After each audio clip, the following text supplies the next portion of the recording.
think we good. I think we good. I think we good. Yeah, y'all. What's happening? What's happening? What's happening? What's happening? Yeah, here we go. That energy, that good old energy. We coming into that good old energy. Y'all already know what time it is. What's good, y'all? What's good, y'all? What's good, y'all? What's great? Thank you for tuning in to another episode of Can the Brothers Get a Rap podcast. I'm your host, Ashley Lovechild. I'm joined my co-host, my brother from another mother. Blood couldn't make us any closer. One of the best photographers in the world. My brother Santana, say something to the people. What's good? What's good? What's good, y'all? You know what I'm saying? Once again, appreciate y'all for tuning in on this Sunday evening. Y'all could have been anywhere, but y'all here with us. You know what I'm saying? So you already know we got a jam-packed show as always, and we're gonna get right into it. You know what I'm saying? That's a fact. You already know what time it is, y'all. So let's have some good old time. Shout out to some of our day ones in the Oh, building. Shout out to winter, Rowan shout already out in to the Winter Breeze. You know what I'm saying? Ain't see uh, you in a minute. Glad you up in here. You know what I'm saying? facts. Facts. King Got Ken Prince for in the show. building. My bad. Go ahead. Rowan Jack, you already know. You know what I'm saying? Day ones as always. You know what I'm saying? You know what I'm saying? It's always love. It's always love. We appreciate you 1,000%, y'all. So let's get right to it. Let's have some fun. You already know we got a jam-packed show for y'all. You know what I'm saying? So you already know we starting off with popular opinions. This segment is brought to you by OUV Records. Y'all see the logo up there, OUV Records. You could go to the Instagram right now at OUV Records. Stay in tune to the latest music and the latest merchandise. Label motto is create, document, and inspire. So, with the first question of the night from 2008, y'all, which movie is the most rewatchable? Again, which movie is the most rewatchable? All right. So, number one is Street Kings. Number two, Hancock.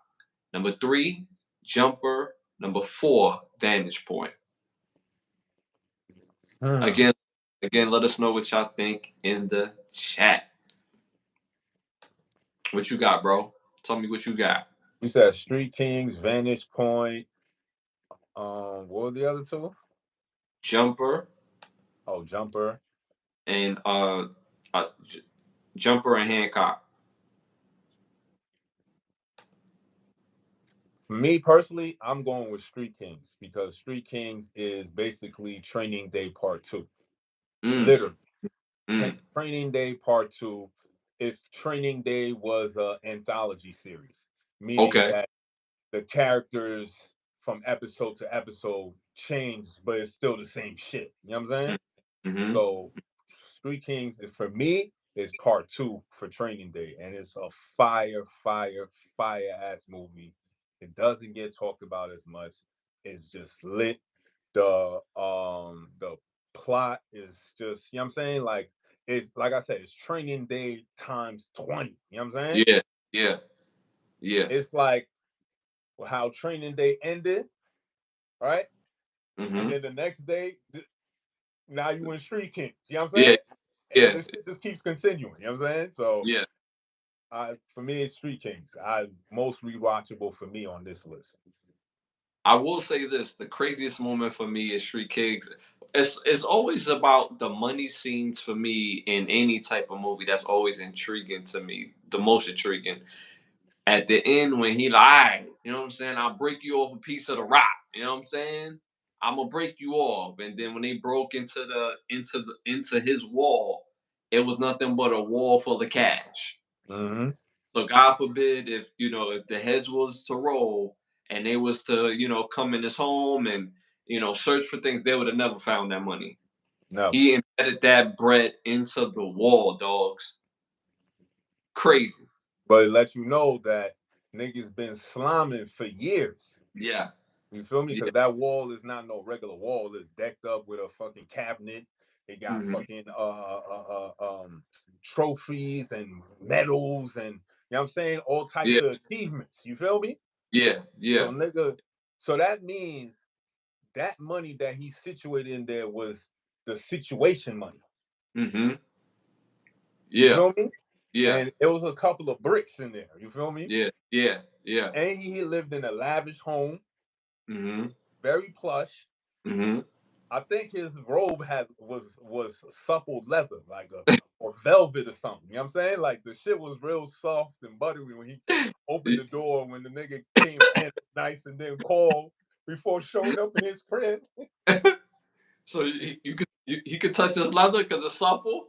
Yo, bro had the brandy and you know what I'm saying in the cup, Yeah. just Yeah. ready to sip. And here comes this nigga and his sob stories and shit. I ain't trying to hear this tonight. You know what I'm Yeah. saying? Yeah. Yeah. But yeah, Yeah. that movie was just the amount of subtleties in the movie and just you know what I'm saying? Like Cedric the Entertainer was funny as shit in there. You know what I'm saying? Common was lit. You know what I'm saying? The movie was just all around lit. And the fact that it doesn't get that much play and they don't talk about it that much is just bewildering to me. Like I said, it's Training Day Part 2. I stand on that. Yeah. Yeah. I, for me, I probably they going with Jumper in the chat. Um, I'm gonna say Vantage Point. I'm gonna say Vantage Point, and this is another Forrest Whitaker movie because Forrest Whitaker's in Street Kings. Um, so I another Forrest Whitaker movie, which is Vantage Point. I think it's Vantage Point. I love Vantage Point. The fact that you have one event, anything happen, something happened, and then there's different is different. The it's like putting the pieces together, putting the puzzle together, and this person got that angle, that person got this angle, and then it shows one thing, but the chicken sandwich is all the way over here. So for me personally, it's Vantage Point. For me, it's Vantage Point. I love Vantage Point. I could watch that a whole bunch of times. So the rest of the chat again, they went with Jumper. uh, yeah, they went with Jumper. You went with Street Kings. I went with Vantage Point. The rest of the world went with Jumper at 33%. Tight list. I mean, well, tight. It was a tight race. 33% is tight. Like So all good movies, all good movies. yeah, All yes, good movies, for sure. yes. And Hancock to me is a bit underrated. Good movie, rewatchable. I basically a character is he was more like a what they call that, not a not necessarily a good guy, but like he wasn't a villain either. You know what I mean? Like just regular. But it's kind of like, why did they gotta pick us when we, what I'm saying, they giving us a superhero. His first shot is him passed out on the bus bench, drunk and shit. Like, I mean, it's like, yo, come on, bro. Like, that's wild. But yeah. So again, the rest of the world went with Jumper. All right, moving on to our next popular opinion question. Remember, y'all, stick to the answers in the question, y'all.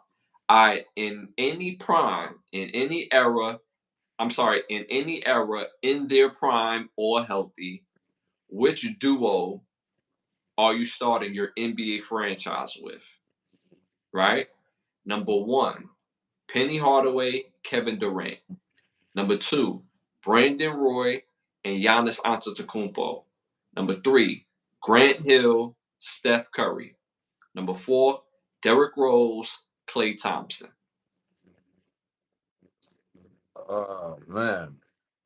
There goes Klay Thompson. Santana. That's a tough list. Let us know what y'all think in the chat, y'all. Let us know what y'all think in the What was chat. the first one? The first one was Penny Hardaway and Kevin Durant. This one for me. The only reason why this one is easy for me is because my favorite player of my second favorite player ever in the NBA is on this list.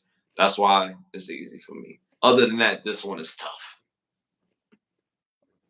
Mm, it is tough. I'm gonna let you go first. All right, so for me, I told y'all my second favorite player ever in the NBA is on this list. So for me, I'm gonna start my franchise in any era if he's healthy. well, they said all healthy, right? Grant Hill, Steph Curry. That's going to be in any era. I could go to the 80s. I could pull up with my team, starting my team with Grant Hill and Steph Curry in the 80s because Steph got that trigger pause. He got them handles. I'm a little bit worried. I'll be a little bit worried about his physicality and lack of defense, even though he does try to play defense. But Grant Hill, when he was healthy, I don't think people remember Grant Hill the way he was. Like he was unstoppable, unguardable, and then you put somebody like Steph Curry on the outside for them outside trade balls, pause. I'm pulling up to any era, 90s. We cooking to early 2000s. We cooking, and in today's game, if Grant Hill was doing that back in the 90s when they was playing real defense, they had real tall starting fives back then. You had 3 7-footers in your starting five. I can't imagine what he would do in a small ball league the way it is now. So when I look on the average list, bro, the average starting five is so funny in the NBA today. You have somebody that's like 6'9" ish, 6'10" ish as your center. Your power forward is normally like 6'5" in today's NBA. Your small forward is like 6'8", 6'9". Your shooting guard is like maybe like 6'5", 6'6", maybe. And your point guard is like 6'2", 6'3". Mind you, I said your power forward is 6'5" in today's NBA. So he like Hill used to cook with the starting five used to look like Kevin Garnett at small forward, Tim Gugliotta at power forward, Stanley Roberts at center. That was an actual starting five. Not to mention Stephon Marbury at point guard, and I think it was Anthony Pillar at two guard at the time. Like, yo, that's a tall five, bro. So I'm pulling up with Steph Curry and Grant Hill. Who was paired up with Klay Thompson again? Derrick Rose.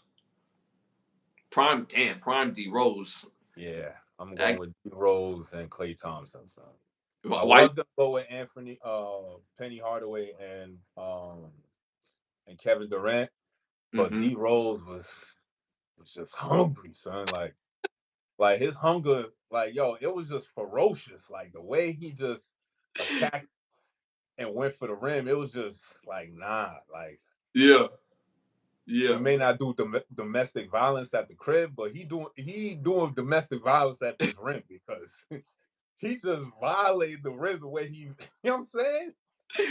Not only did he cook Son over there, he behind him. You know what I'm saying? He done, knee done, right? yeah, Then come in the whole pause and just violate the rim, just crazy. You know what I'm saying? Like D Rose was just something special, son. yeah, You know what I'm saying? And then yeah, you got smooth as ice clay. You know what I'm saying? yeah, yeah, yeah, yeah, Let me yeah, just get to my spot real quick. Sometimes the nigga tippy toe to the spot because they not even paying attention to Buddy. And he over there wet three. You know what I'm saying? You better pay attention. So yeah, better, you know what I mean? Better have somebody that's willing to stick D on this man because he gonna run you ragged all over the place and get to his spot and knock the three. So D Rose and Klay Thompson is my choice.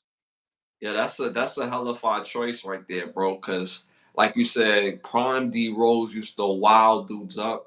Nobody wanted to play against Prime D Rose. Nobody, and I'm talking about y'all. Got to remember, this is the ending of D Rose prime. Well, this would have been D Rose era of basketball because he came in at the same time as your Russell Westbrooks, your Steph Curry's, your Damian Lillard's, your Kyrie Irving's. He came into the league around that time.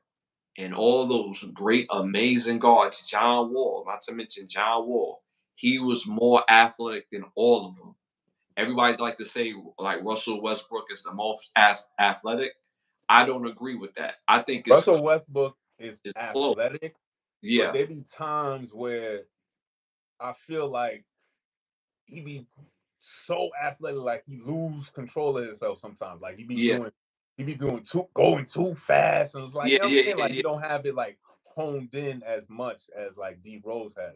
The only problem with D Rose, because he was so ferocious and dominating when he attacked the rim, when he would dunk, the way he would land, because he was so ferocious, he didn't like land properly. Like there was no way to really like train him how to like, after you dunk, I right, make sure you bend the knees and land. You know what I'm saying? Like, cause he would land wild crazy.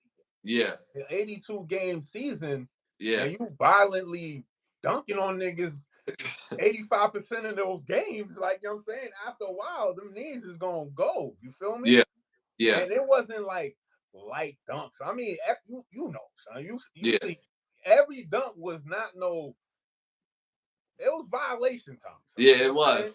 was. So when he would land, you just see it would be awkward landings, like I would say like 60% of the time. You know what I'm saying?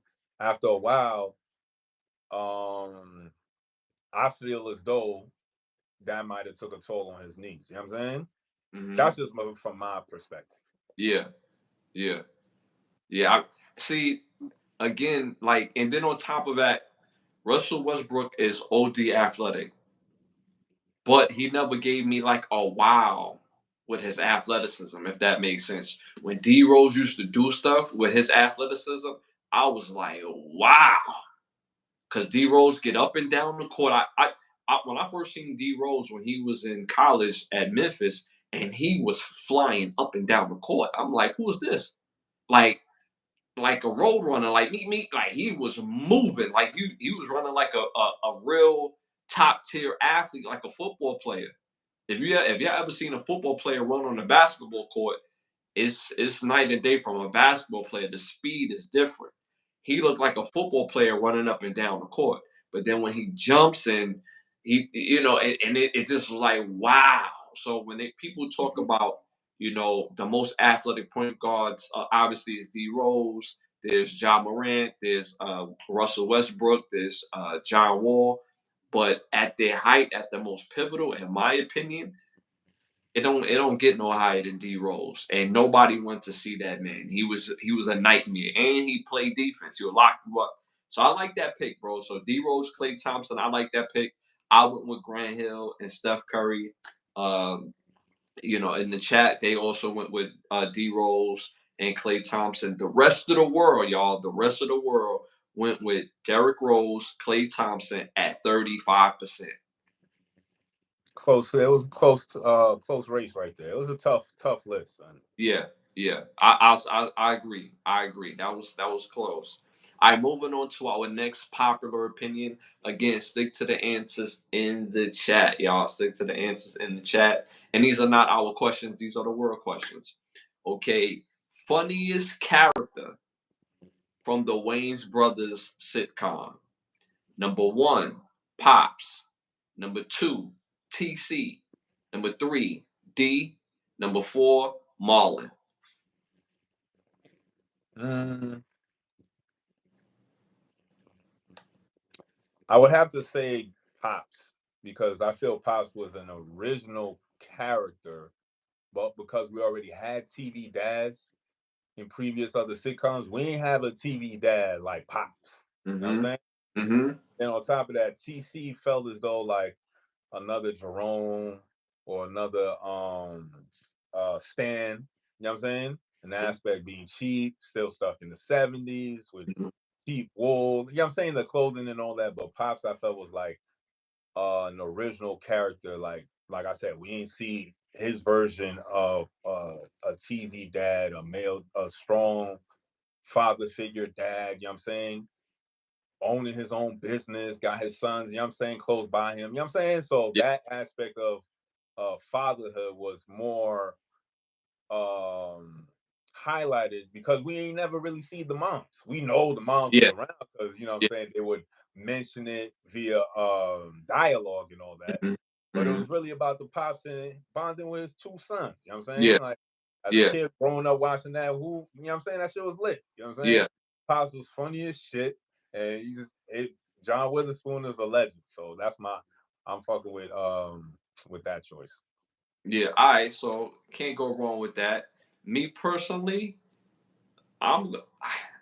I so they in the chat they saying Marlon. Marlon has some funny moments on the show, obviously because of his character. He was just able to cook. Um, D was so consistent, man. D was absolutely consistent. TC, I think, in my opinion, TC, like you said, like Stan from Martin, they were steam stillers. Stillers.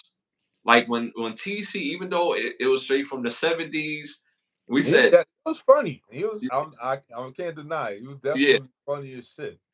So his lines and his movements was funny. Stan, again, going back to Martin, was, they were steam stillers. Pops, to me, I think Pops had the biggest laughs on the show. I honestly believe that. I think Pops had the biggest laughs on the show when they talk about. I don't know if you guys remember the episode when he was getting reunited with his old group called the Temp Tones, and they having a reunion at the crib, and he giving everybody a handshake, hugs, and like, yo, it's great to see you, bro. And then there was a woman there. He like, damn, who this little chocolate dropper? You know what I'm saying? Like, what's happening, baby? You know what I mean? And he was like, yo, where Albert at? And the lady was like, I'm Albert. Like, yo, and his reaction to that, you know what I'm saying? So, Nah, for me, was the funniest is when he had that midlife crisis and he started wearing like oh, Lord. uh he Oh, started wearing like gangster gear and shit, right? oh, And Lord. then he came to his son's crib. Buddy had the white on white Timbs. I ain't never seen. Tibbs with the Dada. Yeah? The I ain't Dada. never seen all white Timbs, my guy. The white out Timbs with the cream. Yo. I think it had cream somewhere on the joint. You know what I'm Yeah, saying? With yeah. the roll up, I think it was what jeans was it, son? I I'm can't saying, remember the jeans, but the Dada jacket was just, you know what I'm saying? took you out with the matching hat. You know what I'm saying? And it he was had on. the he had the Scullies, the little Scully joint. Yo, the Scully Dada. Like, yo, that's wild, bro. That is Yo, wild. 90s give is just it's in its own era, so you can't like mimic and remake that shit. Like, oh man, I'm going with Pops. Son. You That's know, my choice. they say the funniest character. Pops had the biggest laughs, in my opinion. I want to say D so bad because D was so funny on that show, and like, and it was the subtleties of D because D, she lived at home with her moms. She was like over 30. Her character was over like 35. Still living at home with her moms. Didn't have no man. Giving people in the lobby hell. You know what I'm saying?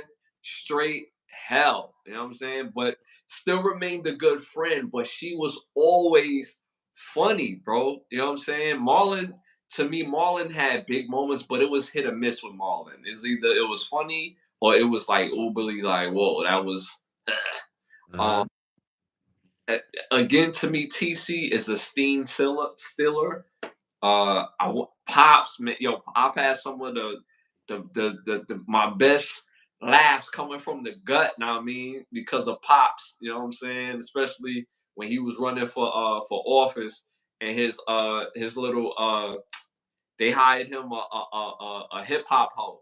So anytime that he needed a little pick me up, you know what I'm saying? She'll do like a little strip tease. You know what I'm saying? Like pop that booty, booty, booty, Oh, booty, booty. Like, you know what I'm saying? So, and then he would do like a dance with it with her. Just mad funny eating the grapes. But I'm gonna go with D. I'm gonna roll with D. My brother went with Pops. I'm seeing Pops in the chat. I'm seeing a little Marlon in the chat as well. The rest of the world, they went with Pops at 41%. What do you yes. think? Shout out to John Witherspoon, man. He was a legend, man. Facts. Well, All he his is. characters, He is. legendary. Rest in peace, John Witherspoon. Legend did a whole lot of legendary things. So shout out to John Witherspoon. John Witherspoon, sorry. All right, moving on to our next question in our popular opinions segment. Which continent you want to visit the most? Which continent you want to visit the most? Number one, Australia. Number two, Asia. Number three, Antarctica. Number four, Africa. Uh,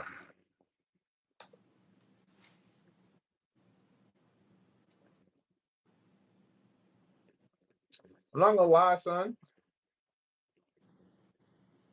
I wouldn't mind fucking with Asia, man. Asia? Mhm. Wow. Definitely want to fuck with the Philippines, Laos, Vietnam, um, Indonesia. Hmm. Thing.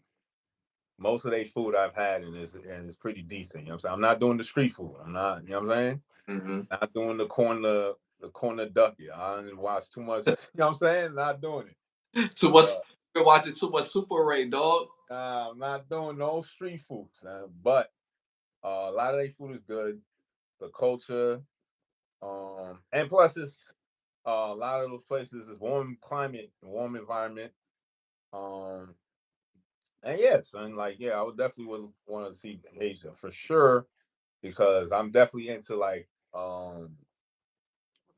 anime and shit like that. So I've always loved samurai and always wanted to go deep in the Japanese mountains, find one of them senseis and shit like, yo, put me on, sensei, you know what I'm saying? Get you right. You know what I'm Get saying? me right, you heard? I seen You what you did heard? Ken and Ryu, you know what I'm saying? Put me on, kid. I'll be the third jump, you know what I'm saying? Oh my God. You got Ken and Ryu right, you know what I'm saying? Put me on. Straight from America got Ken right. You know what I'm saying? Like, yo, got me on the golden path out here, you heard? Facts. But yeah, Uh, now Asia would be my choice.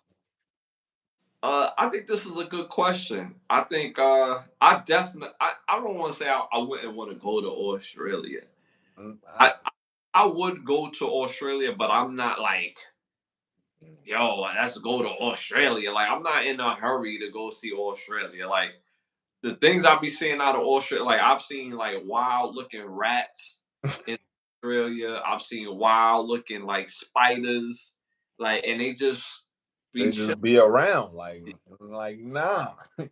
Like, how did that joint get so big like that? Pause. Like, it just looks crazy. Like, so I'm not in a rush for that per se, but they say Australia is like, popping continent where, you could go there and enjoy yourself, right?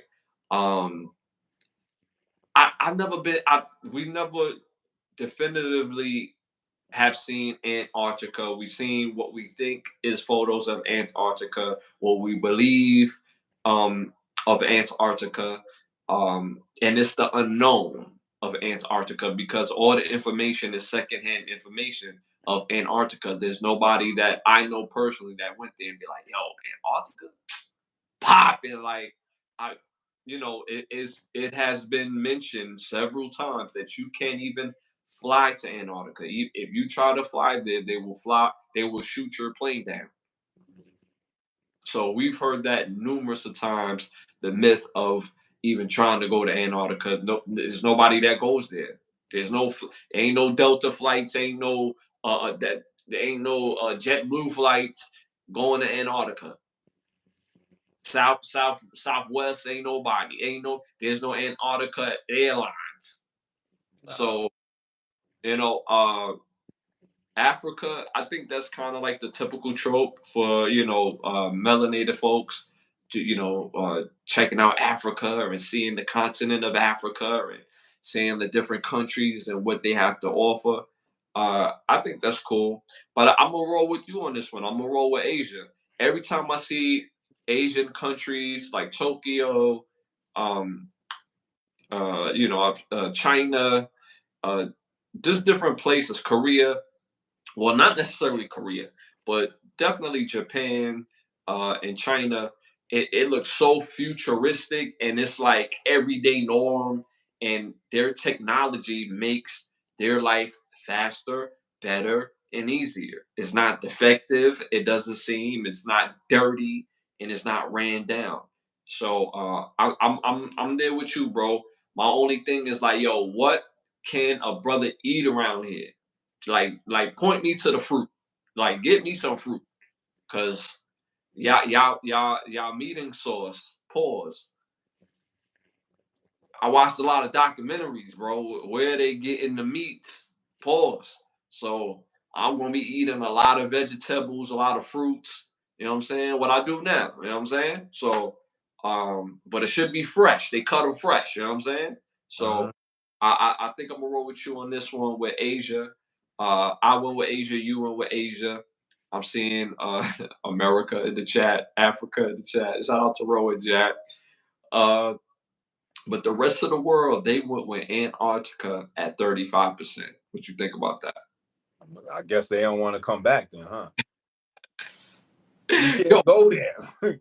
yo, wouldn't it be a trip if like real talk Antarctica is dead like Wakanda? Like, you pull up, it has the mystery, uh, the tough outer shell, and then when you get in, it's just this utopia, beautiful place that has fair weather. You know what I'm saying? People Uh-huh. beautiful and it's fly. Like, can you imagine that? Like to keep people away, you have to tell people that don't come out here. You know what I'm saying? So what That's a fact. It could be anything. It could be a goddamn speck of dust. It could be a barren wasteland. It could be an island of fucking gold. It could be anything. You know what I'm saying? The Mhm. fact of the matter is we don't know. You know what I'm Right, saying? Like I have right. no idea. We can't go there.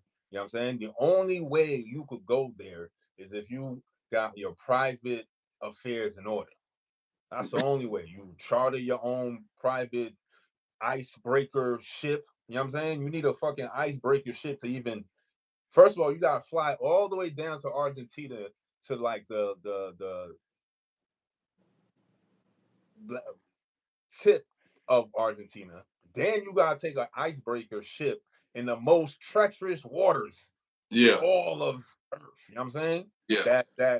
That ocean between Argentina and supposedly where Antarctica is, right? They Uh-huh. say the most treacherous waters. All right, so you gotta deal with that.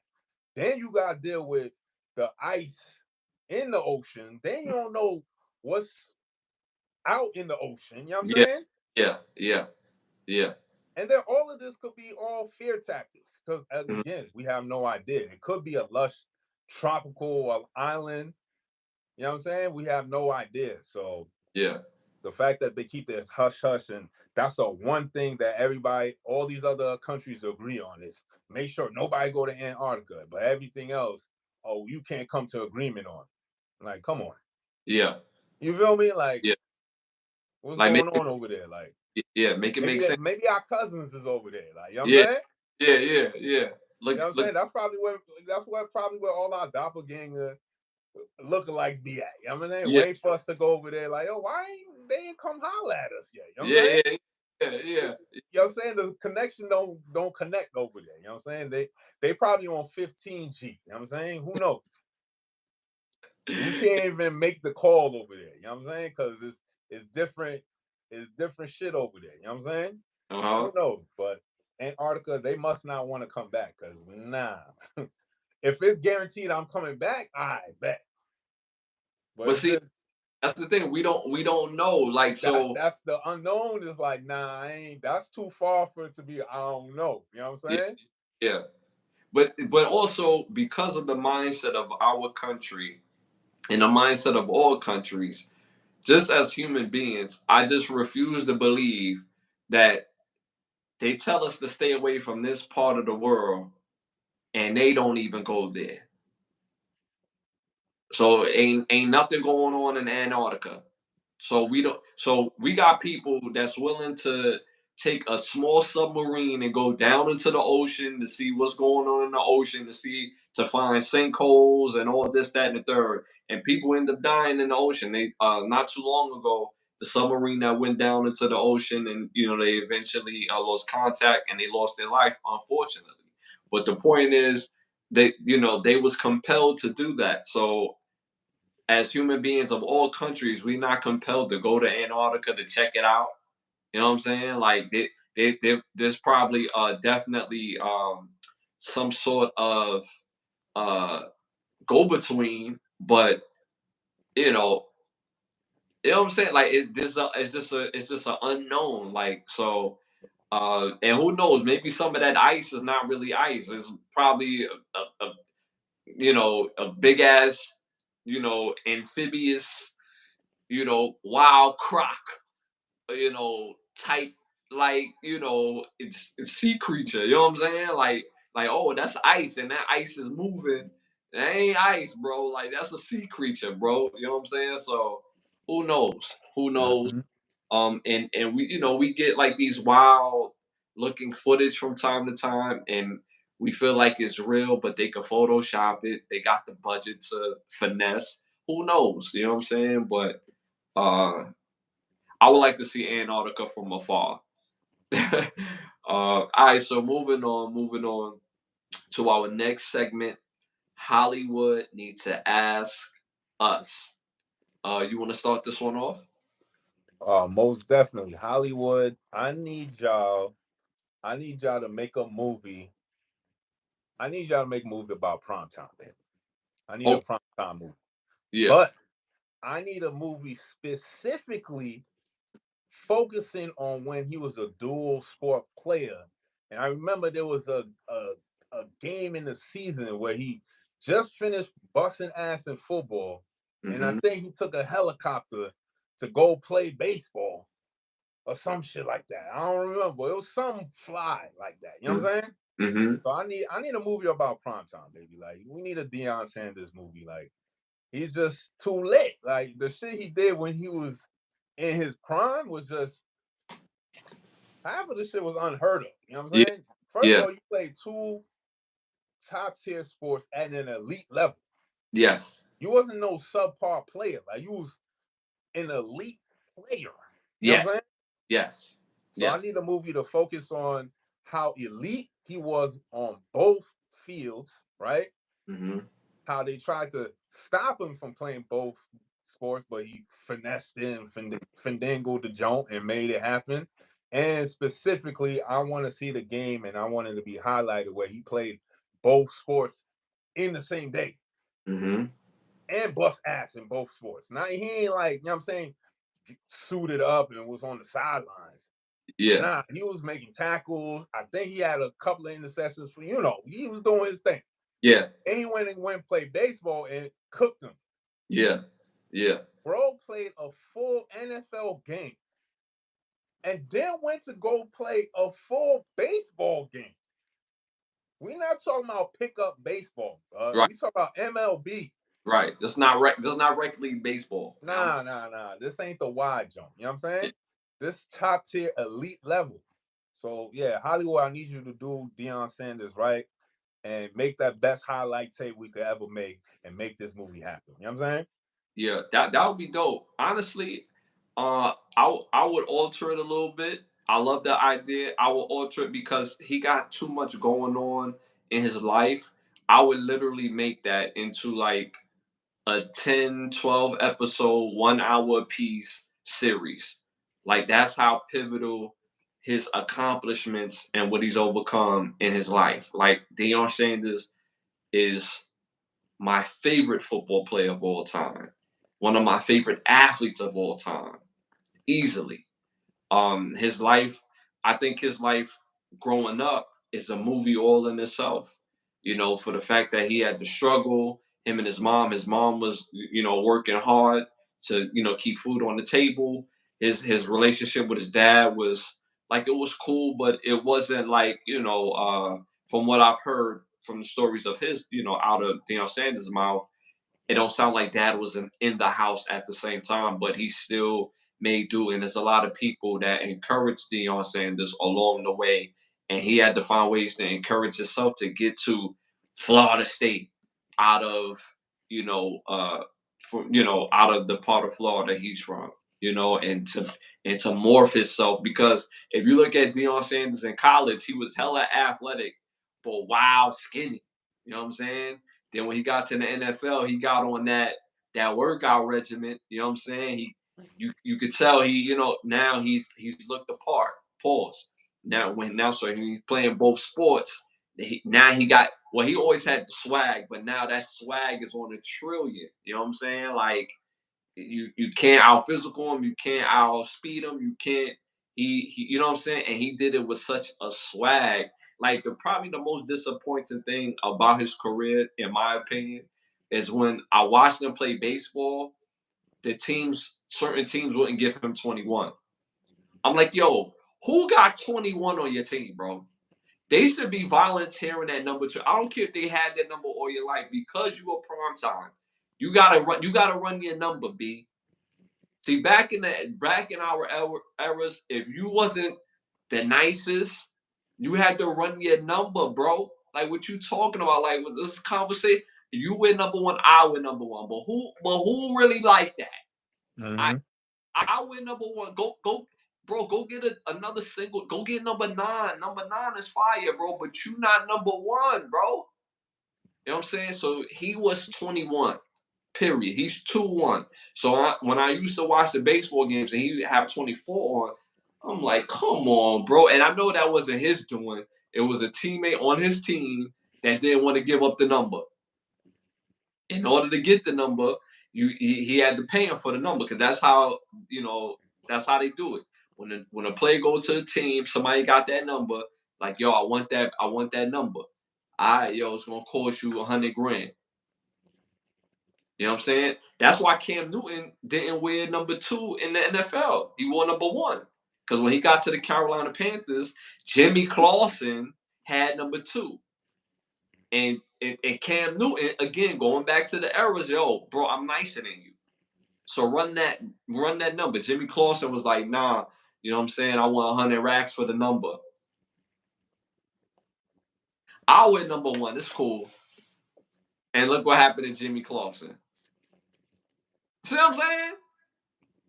So it'd be that energy. So I would love to see that Dion movie. But me personally, I would want them to concentrate on his whole life, from, you know, training his mindset to becoming what he became, to be the terrific pro, going into fatherhood, being a coach, and all the, and then on top of that, people look at his story and be like, oh well, he got it all together, he got it all made.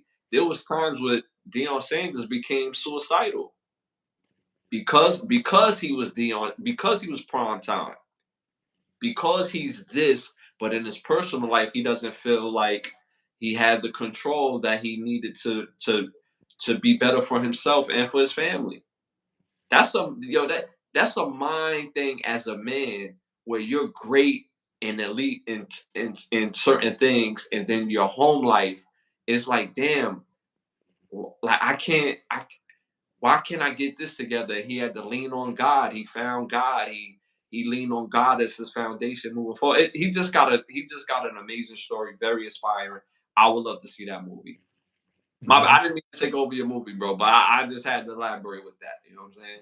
So I would love to see that. Anybody you would have in mind to play Dion? Nah, nobody in mind for real, but I just want that movie made. You know what I'm saying? Mm-hmm. Okay, okay. All right, so I would love to see that myself. Me personally, Hollywood needs to ask us. I want to see another presidential election movie, but I want them to be more focused on the election. I want them to be more focused on educating people how the election actually goes.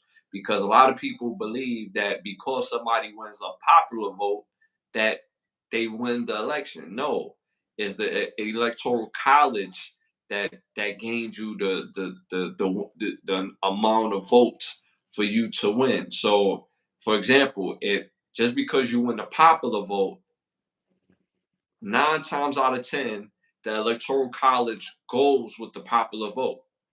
And they go for a particular reason. They go for a particular reason because they want to give the illusion that we live in a democracy.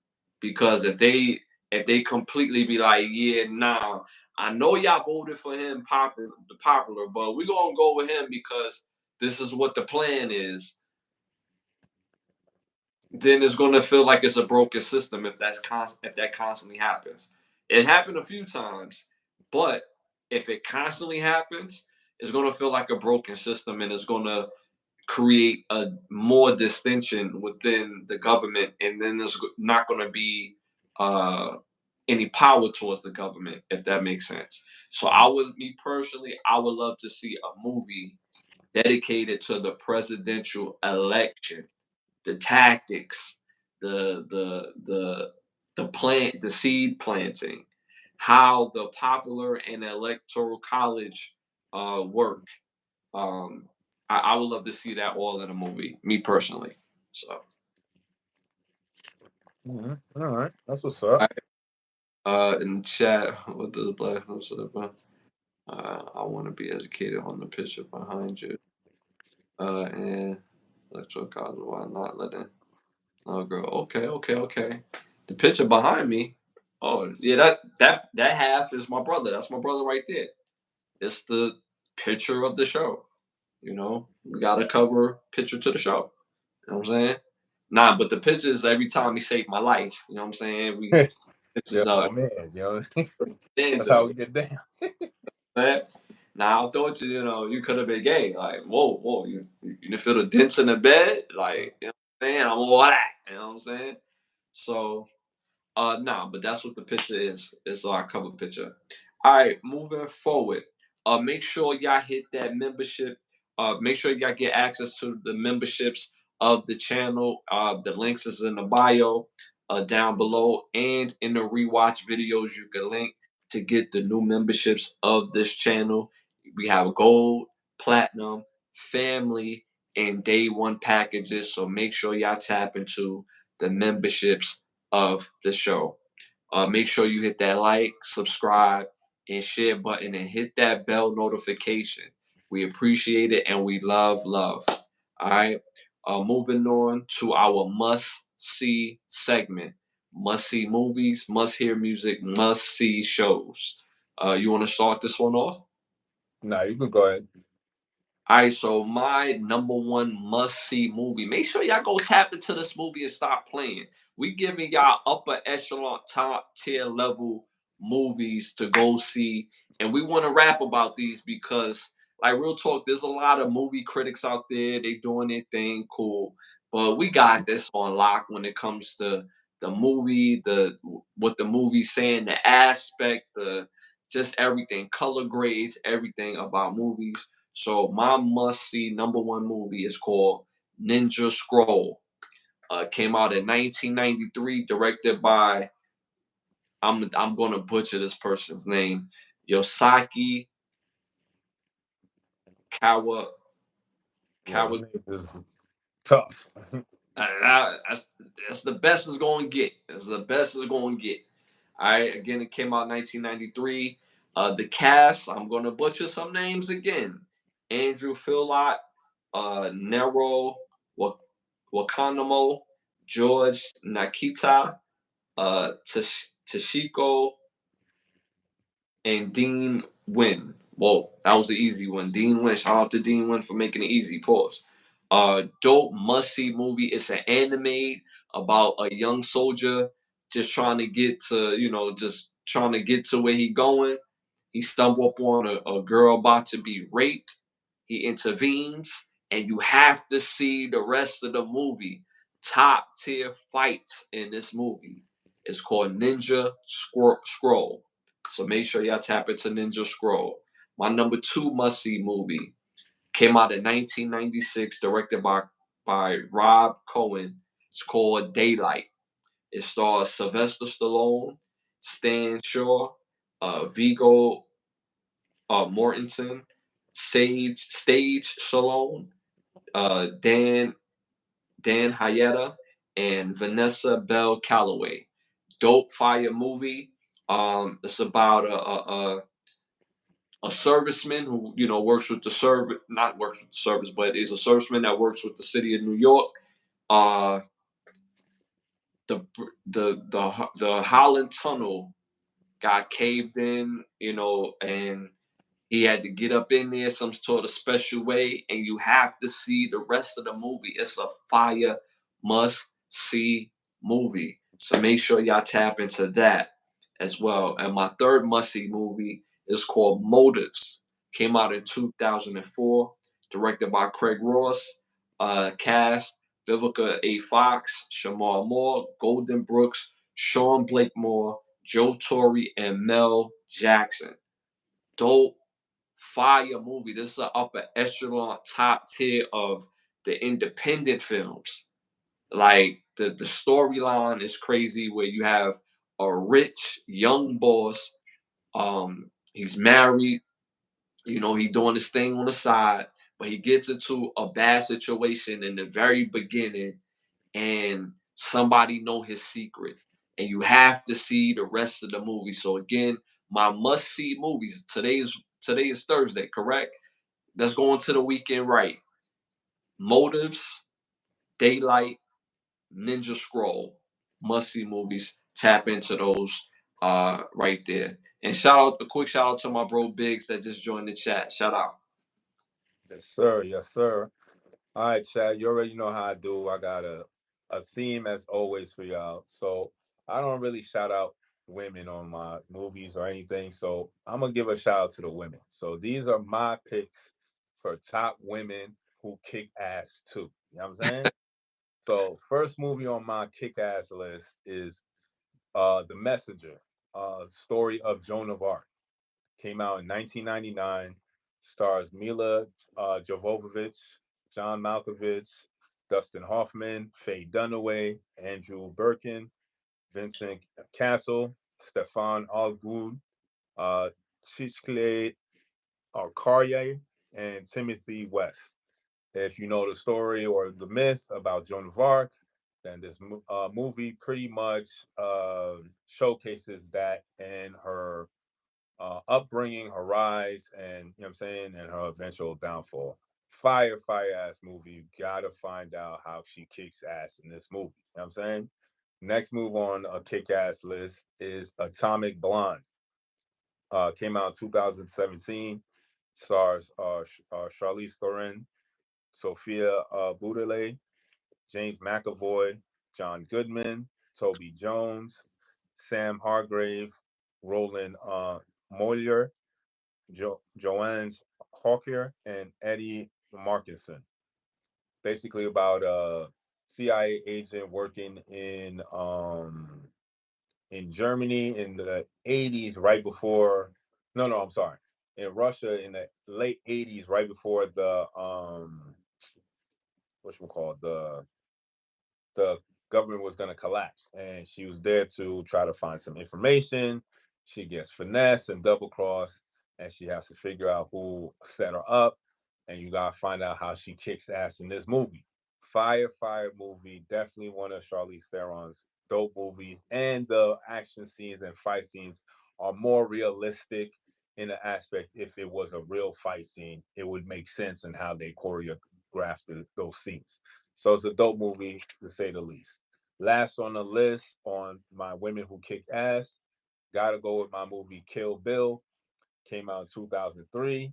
Stars Uma Thurman, Lucy Liu, David Carradine, Daryl Hannah, um, Michael Madsen, Vivica A. Fox, Julia Dreyfus, Sonny Chica, Gordon Liu, Michael Parks, and Michael Brown. It's about this movie about this woman who's part of this underworld of assassins. She gets betrayed, and you got to find out how she kicks ass and gets her revenge. So my movies on women who kick ass as well is The Messengers, Story of Joan of Arc, Atomic Blonde, and Kill Bill. Dope.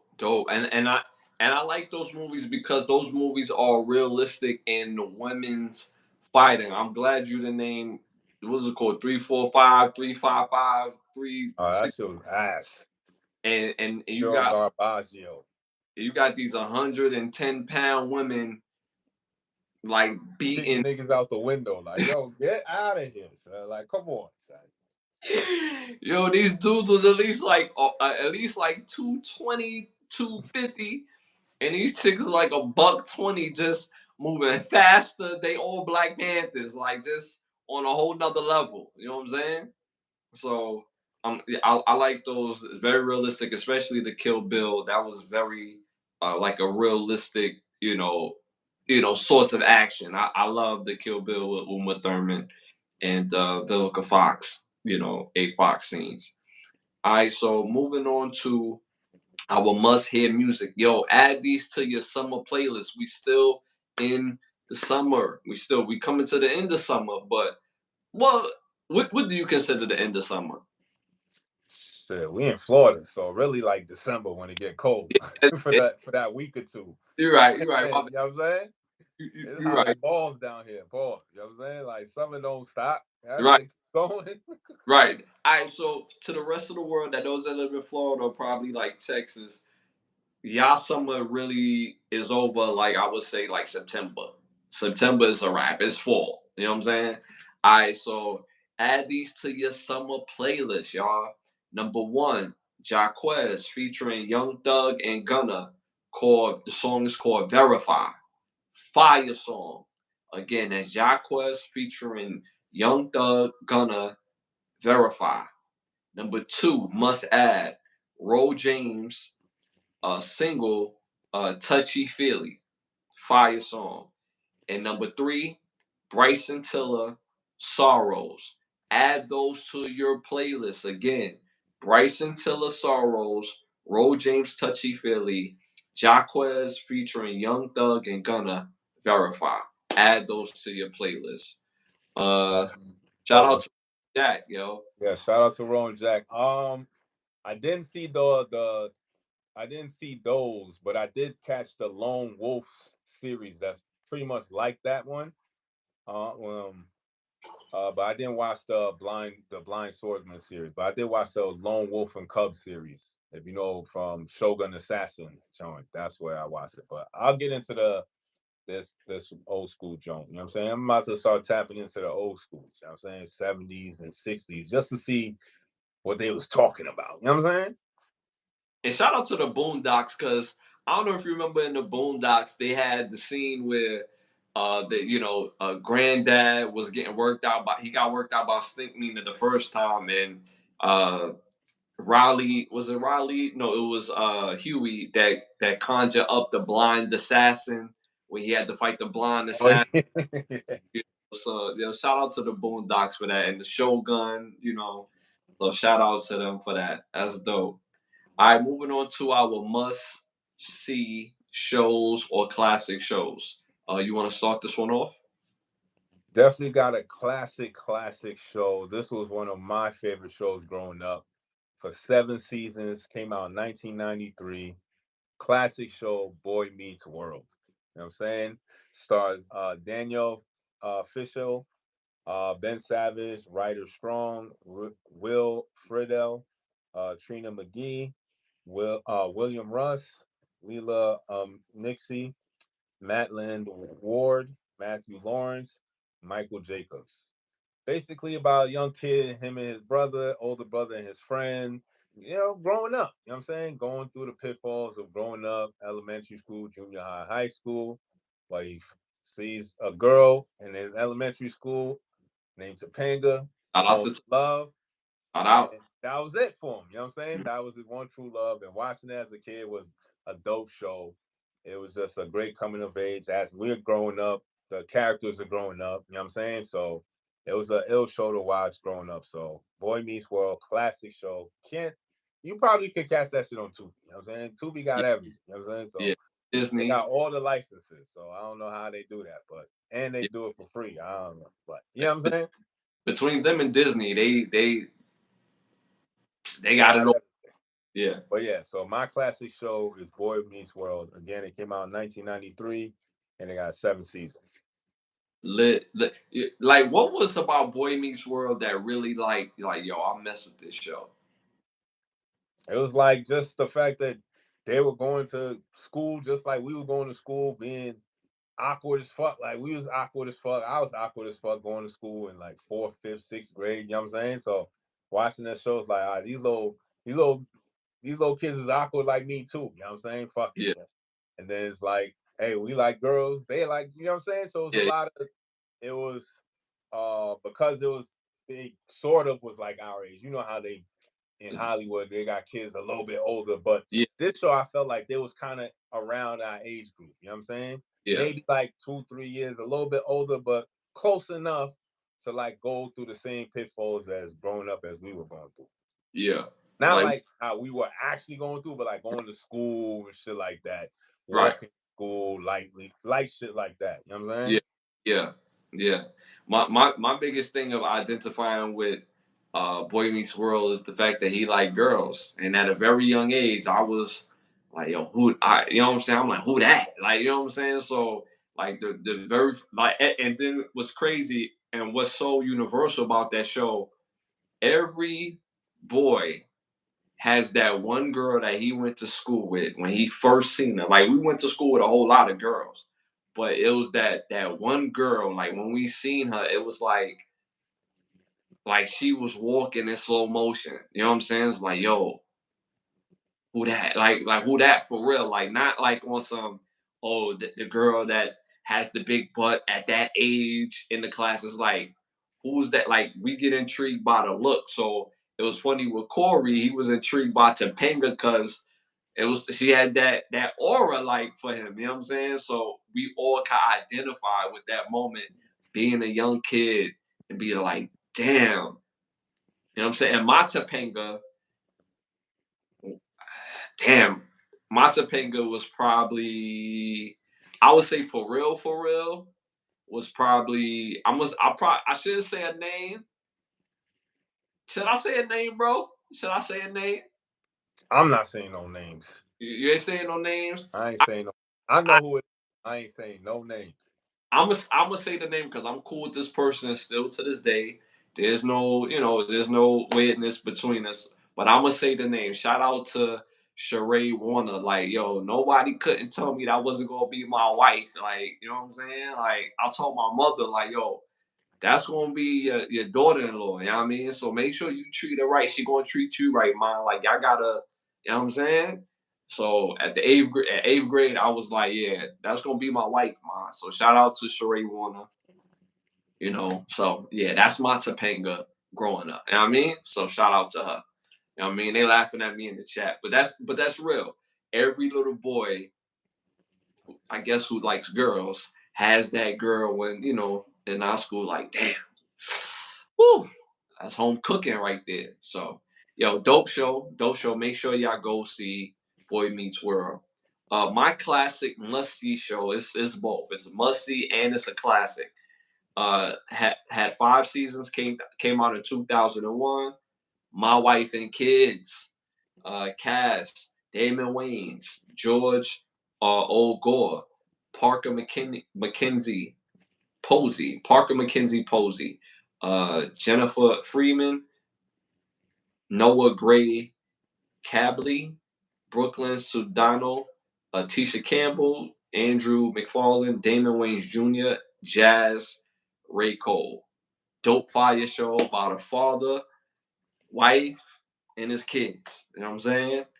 Damon Wayans and Tisha Campbell have some of the best chemistry that you'll want to have when you have, boyfriend and girlfriend. At times, I thought their chemistry was more genuine. At times, was more genuine than Martin and Gina. Even though Martin and Gina chemistry is much more funnier, but as far as a man and a wife, I felt man and wife between Damon and Tisha more than Martin and Gina, because Tisha Campbell in My Wife and Kids had a chance to cook.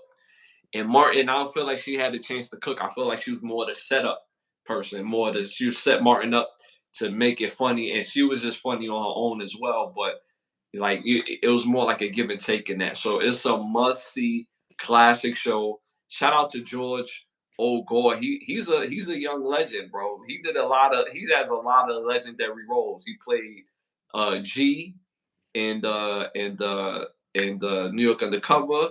He played the little brother from Juice. He played this particular role. Like, you know what I'm saying? If they had power back in those '90s eras, he would have been he would have been up for the lead for Tyreek. You know what I'm saying? Between him and dude that played in Juice, not Juice, in Fresh, will probably be the Tyreek or the kid that played in Soul Food. But Mhm. shout out to George O. Gore, dope show. So make sure y'all tap into My Wife and Kids. You can find it anywhere. Just type in My Wife and Kids. It's easy to find. Dope show, must see. All right, you got cologne for us? Definitely got to smell good for y'all. You already know. You look good, you feel good, you smell good, you're going to do good. Fragrance of the week is Burberry, and scent is called Brits for Men. Dope scent, you know what I'm saying? You already know Burberry speaks for itself. So, once again, the fragrance the day is Burberry, and scent is called Brits for Men.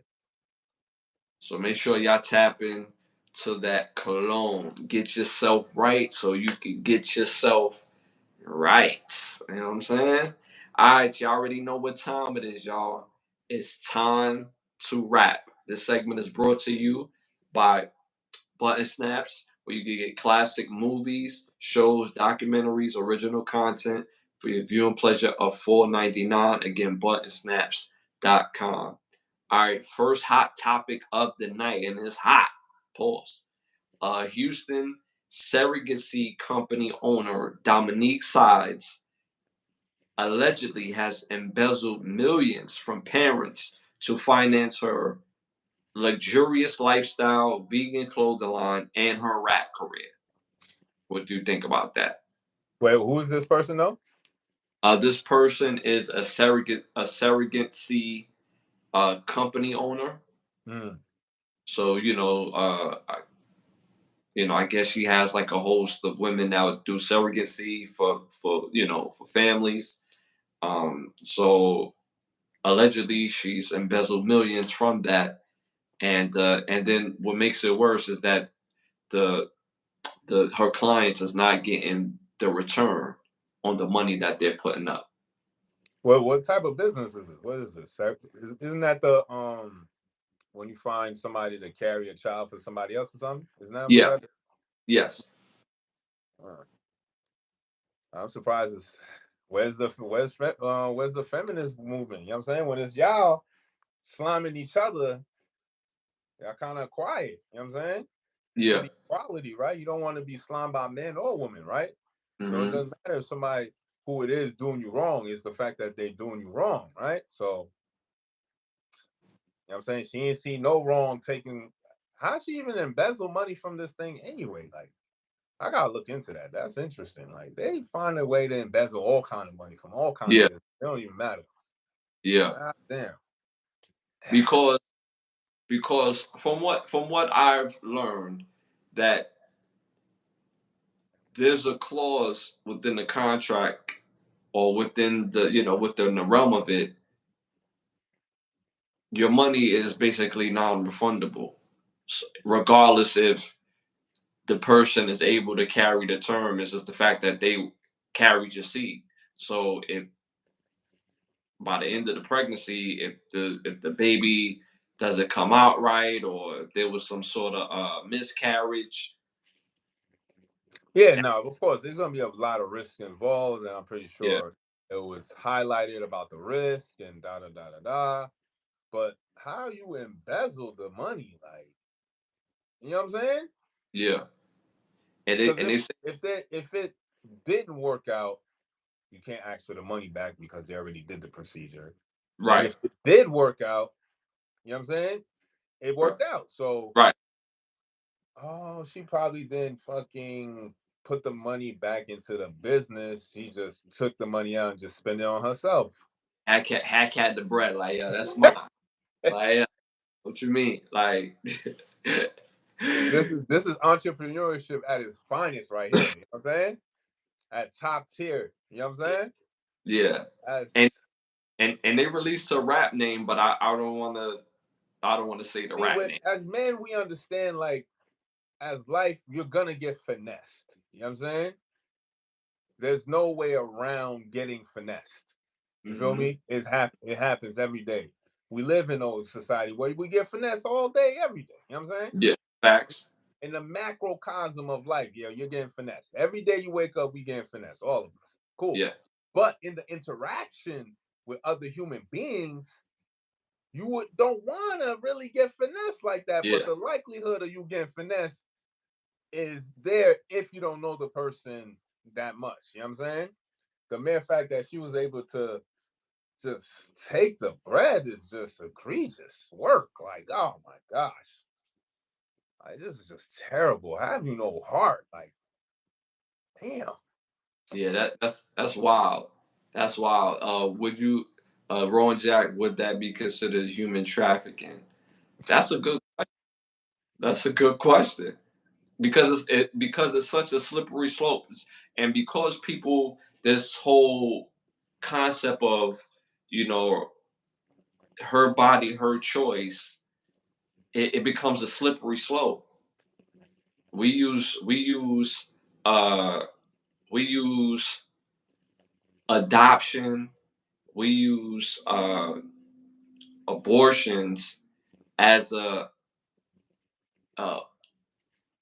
what's the I'm missing a word, a word escaped me right now, but we use that as some sort of like contraceptive to sex when the actual contraceptive is having safe sex or having no sex or wearing the condoms.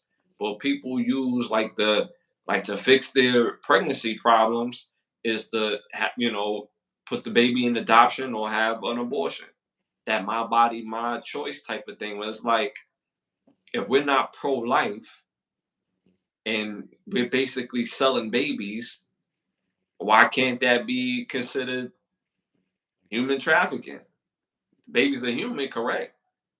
Selling babies, correct? But no, but they do it in the esque in the arc of that all families want to have love, because we're able to get foster kids. There's no difference between getting a foster kid and and an adopted baby because they're not our baby biologically, but they become us because you see what I'm saying? It's a slippery slope. So that's a great question. It's kind of funny, but that's when we get into that whole ideology. Oh, her body, her choice. Bullshit, yo. Bullshit. Because now it becomes a slippery slope. Oh no, it's not like that because she's having this baby and there's parents out there that can't produce children, and I get that, right? I get that. I get that.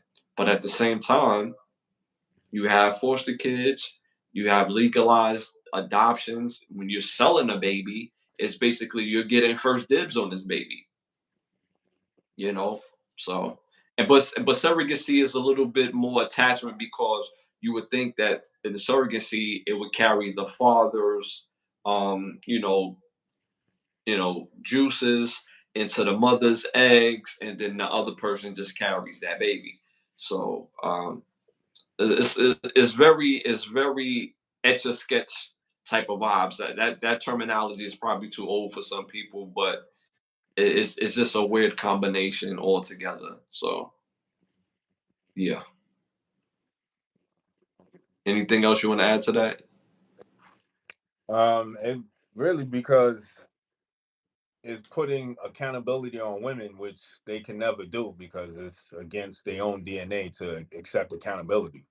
Mm-hmm. I'm saying there's every available option in this world where women can use to escape accountability.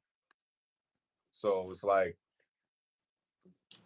you know what I'm saying? It don't even really matter because they're gonna find another way to escape accountability and never own up to the mistakes that they made. Because at the end of the day, you let that man inside you. You know what I'm saying? Mm-hmm. You voluntarily allowed that to happen. Mm-hmm. So always when we having sex, right? But then when you get pregnant, now it's only your body, your choice. I have no say in the matter. You know what I'm saying? Mm-hmm. Whether you keep it or not. Mm-hmm. So again, if that's the case, then you have to have more higher standards. You have to have certain protocols and certain things in place to vet men. But women can't vet men. only men can vet other men. So because women can't accept accountability, then that means your mother did not have a proper male figure to guide you growing up, which aka should have been your father. But because whatever situation happened, 9 times out of 10, she probably ran that man out of there. Because majority of the time, men want to be fathers. Mm-hmm. So, but because we put so much power in women's hands, and they're not meant to hold power, like they can't handle power. Because they look how they deal with it. When you give them a semblance of power, which is child support, look how they use child support. They'll Mm-hmm. put child support on a person that didn't even father the child. Mm-hmm. All If you because you don't want to accept accountability of, you know who the father is, but because that person that you laid up with may may it may look may well, I can't speak right now. If that person you laid up with might make you look bad, you rather not, you know what I'm saying, put that person out there, throw somebody else under the bus. mm-hmm. It's a wicked game out here, you know what I'm saying? It's a cold game, and trust me, we've been playing this game for years, so it's just and for funny. It's funny how I just want to see when the game is going to end. You know what I'm saying? it's for those who don't know, if you deal with a woman and you become a step parent and an active step parent, God forbid if y'all break up and she want child support, if the kids are still young enough, she's not only getting the child support for your biological children, but also for the stepchild. The game is wicked. So it is what it is. But so this particular lady allegedly has been out here embezzling millions. That's a lot. That's a lot of millions. So this is more than one. So that's a lot of money. Um, and it's also tricky to get somebody charged with that type of crime. You could develop a bad reputation, but you can always move. If you made millions, you can always move somewhere else. But it's grimy business where there is no, even though we live in a world of social media, if she, leaves Houston to go to, uh, let's say Charlotte, where they have a whole lot, it's a lot of pregnancy in Charlotte, North Carolina. She could go to Charlotte and set up shop. And it's not like somebody from Houston is communicating with somebody from Charlotte, or the likelihood of that. So, uh, allegedly this is going on, and if it is, it's messed up. But it is what it is. But we use these tactics as a coping mechanism, as a sexual, not sexual, but as a contraceptive, instead of actually using proper contraception contraceptics. So yeah. Shout out to Doughboy. Shout out to you, bro. Shout out to you, man. Appreciate you tapping in. Hit that like, subscribe, and share button, and hit that bell notification. You already know, man. We love. And also type in the chat. You know what I'm saying? Type in the chat about the subjects as well. We appreciate the conversation, y'all. All right, moving on to our next hot topic. Delta Airlines can't find their pilots or flight attendants following the outage due to their software, and they couldn't find their pilots or flight attendants for hours due to this supposed software shortage. What do you think about that? Where they couldn't find the flights as they're in en route to their Yeah, destinations. yes, and like like when you in the what you call 'em? In the airport, and they have all the flights up and about, Mhm. post or whatever, and they have to find the pilots and the flight attendants to get to that flight so they can load the flight and all that. So that was a part of it too. Mm. Yeah, they That was really. more, that was more so the bigger portion of it. The actual flight, while it's in mid flight, it was literally for like a few minutes, but the rest was like in airport. Oh, like trying to get them from one area to the next. It probably was like a one-time software malfunction issue. I don't feel like it's a huge situation because Delta Airlines been around for a long time. You know what I'm saying? Yeah. Yes. So worst come to worst, they could go back to the old way of doing things, whatever that system is. You know what I'm saying? Hmm. But for the time being that the error happened, I guess they weren't um expecting it to happen. It caught them off guard, and they probably ain't know how to troubleshoot at the time being, and it caused major delays and stuff like that. But I don't see that happening a lot because that's the first time we really heard that. And I mean, all the airlines is ass anyway. It's not like they're all great. Like, you know what I'm Right. saying? They all run by the same companies that shit on the companies, cut corners, you know what I'm saying?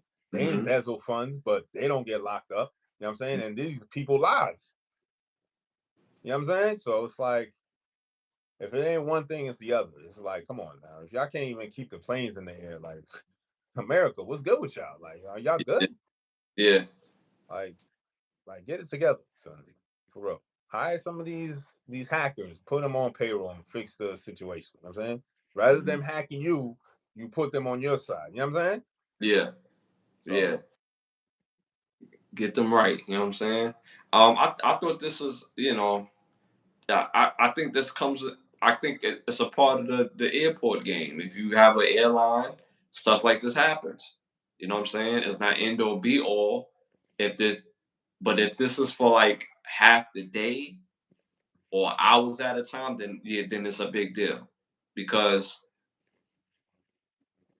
airports should always be able to run smoothly. Um, Everybody has a role to fulfill, and let's keep it real. Because of the mechanics of being at an airport and running airport boards and things like that. Not me personally, but just the having things at the airport. They get top tier upper echelon level of Wi-Fi, of connectivity, of everything. So stuff like this would not happen. Backup generators on top of backup generators. They got the primary generators. They got all this stuff to make sure that these things run smoothly because airports is actually supposed to play a vessel of a foundation. And what I mean by that, a foundation and a vessel of lighting, having lights, for that airport, lights up the area that you live in, communication, radios, all that's encompassed. So all that goes hand in hand with the airport. So it should never be an issue regarding that. So for that to be down half the day, that is ridiculous. If it was down for a couple of hours, that's still horrible. People, we put in our lives, like our lives is like it's our choice, but it's really we putting our lives in y'all hand at that point once we get to the airport. Like we ensure we entrusting y'all with our safety, with our not just flying, taking off and landing, but also walking around. So I think it's whack. Or like you said, bro, all these airlines is not good. But so but Delta is not great and they're very expensive too. So stuff like that should not happen on the very expensive flights or airlines. So all right, moving on to our next hot topic. Former NBA player Sebastian Telfair is on podcast on was on a podcast revealing the late Kobe Bryant infidelities. What do you think about that? that's corny. It's lame behavior. Like even if like what does it matter? Like y'all was doing it. Like come on, it's NBA players. Obviously y'all was. Like what's the point of talking about it? You know what I'm saying? Hmm. It's a known. We know Yeah. NBA players get down. Like you know what I'm saying? That's known. That's an obvious thing. Cool. Talk about something else. You know what I'm saying? Yeah. Like that was corny. I don't know. Like that's weird to me. It's like what did you gain from saying that? Like what was the actual gain from dropping that knowledge? Like you know what I'm saying? And I don't even know to like the way Kobe moved that he would be in the vicinity, even if he was moving like that, where Sebastian Telfair would catch him. Yeah. Not the Mamba, you know. Nah, nah, Yeah. Yeah. nah. Yeah. He upper echelon. If he at practice doing upper echelon shit, he gonna take that same mentality when he dealing. You know what I'm saying? So he gonna make sure everything is on point. He got all angles locked down. There is no, oh shit, Nick caught me. Nah, I don't Yeah. really believe that. So, you know what I'm saying, but who knows? We don't really know these people like that. I don't know, but let the late great Kobe live. He passed away. Just, you know what I'm saying? Tell a different story. You know what I'm saying? Yeah. Yeah. Yeah. Tell a story about other NBA players that's alive that, you know what I'm saying? Like you got down with. You know what I'm saying? How about that? Or just tell the story about Kobe Bryant on the court, and or if you're gonna talk about him off the court, talk about how he influenced you financially or as a man, or you know what I'm saying, something other than this that paints him in a very negative light, because there was no compare contrast to even tell this side of the story. He's like, I got another Kobe story for you, and like I don't know if I should tell the story, but you know, da, da, No, da. It's, you knew you wasn't supposed to say it because you wouldn't say that sentence before you tell the story.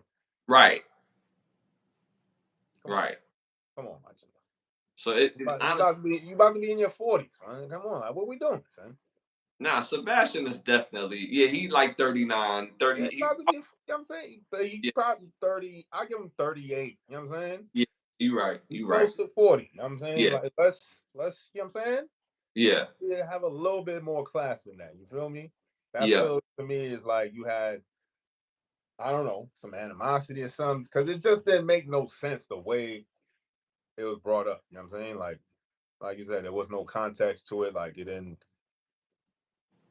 you know what I'm saying? It didn't really have no real point to it other than the fact that like, oh, I got some dirt on somebody. I want to share it. Like, bro, like you can still be a corny dude who got millions. You know what I'm saying? Because Mhm. that was a corny move, son. Yeah. Real corny. Like Gordo say, they pick niggas for this. You know what I'm saying? But I got talent though, you know what I'm saying? Your talent is to bag that weed up, going out there and selling it. That's your talent. Yo, shout out to Killer Season for Yo, those forever. Classic, man. classic. Yeah, nah, but see, this this this feels like attention grabbing. You know, people gonna talk about this, which people are. We are, and it served no purpose. It served no purpose. He, we're talking more so about you than actually the Kobe story. Like, you know what I'm saying? It served no purpose. Like now, when his wife hear that, his family or friends hear that, okay, he, and if he did, so what? So what? Deal with it. So what? And but the people that's got to deal with it had to deal with it, which is his wife. She's the only person I got to deal with it, and she gonna deal with it, and she did. And look at her life now, caked up. She ain't gonna never spend all that money ever in her life, all the money that Kobe made. She ain't never gonna spend all that money. So at the end of the day, I'm pretty sure she would rather have him here. But not to segue off the subject, it's just extremely terrible bad taste by Sebastian Telfair. Like that, bro. Tell people about your cheating scandals, the chicks that you dealt with. Why bring up Kobe Bryant? Like that's so trash, super trash. Like you don't got no stories of like you played in the NBA, bro. Like obviously your story is not going to be as compelling as Kobe Bryant. We get that. We get that. But you still have a story to tell. People want to hear your perspective. People that's from your neighborhood, from where you're from, gonna want to hear that. You know what I'm saying? Me and Sebastian Telfair is from the same place, bro. We both from Brooklyn. Both from Brooklyn. I'm from Flatbush. He from Coley Island. I actually played against him in high school. I went to Fort Hamilton. We wasn't good in basketball. I'll tell you that much. The coaching was trash, and it had to do with the coaching. I'm calling it out. But our football team, we was nice. See the difference?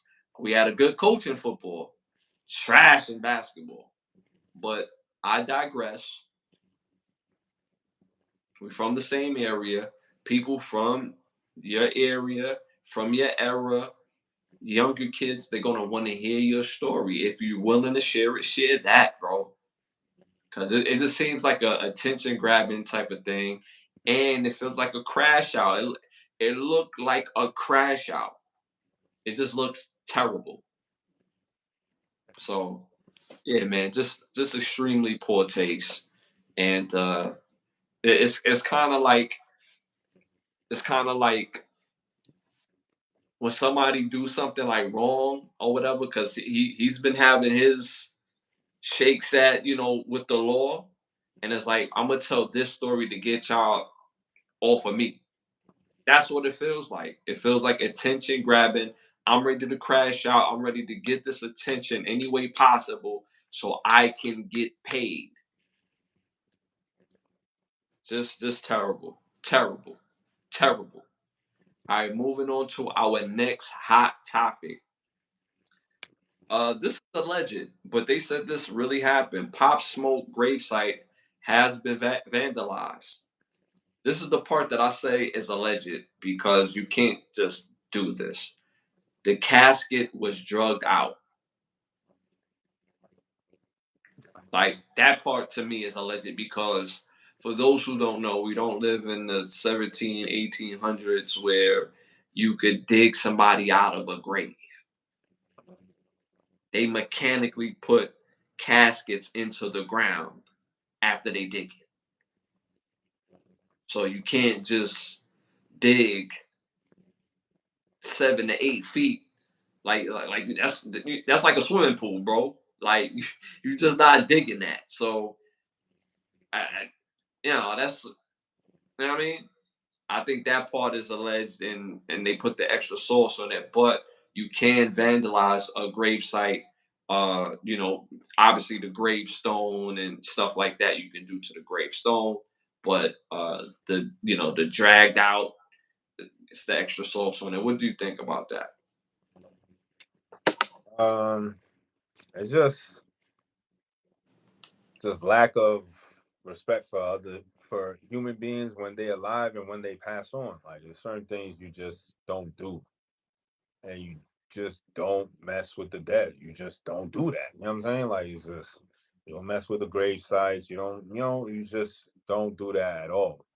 And to showcase no to that low level lack of respect and at least that decency of defacing the graveside is just like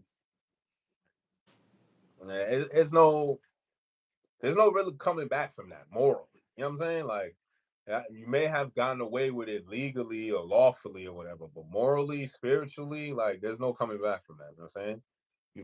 There's gonna be a forever stain on your moral and spiritual soul. You know what I'm saying? So it's like and I don't know how you can come back from that. You know what I'm saying? Like so that's just terrible.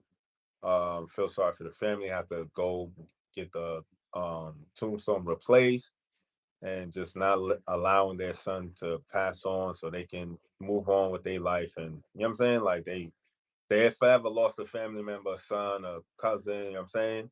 So that hurt is always going to be with the family. But to keep egging it on, it just shows lack of respect.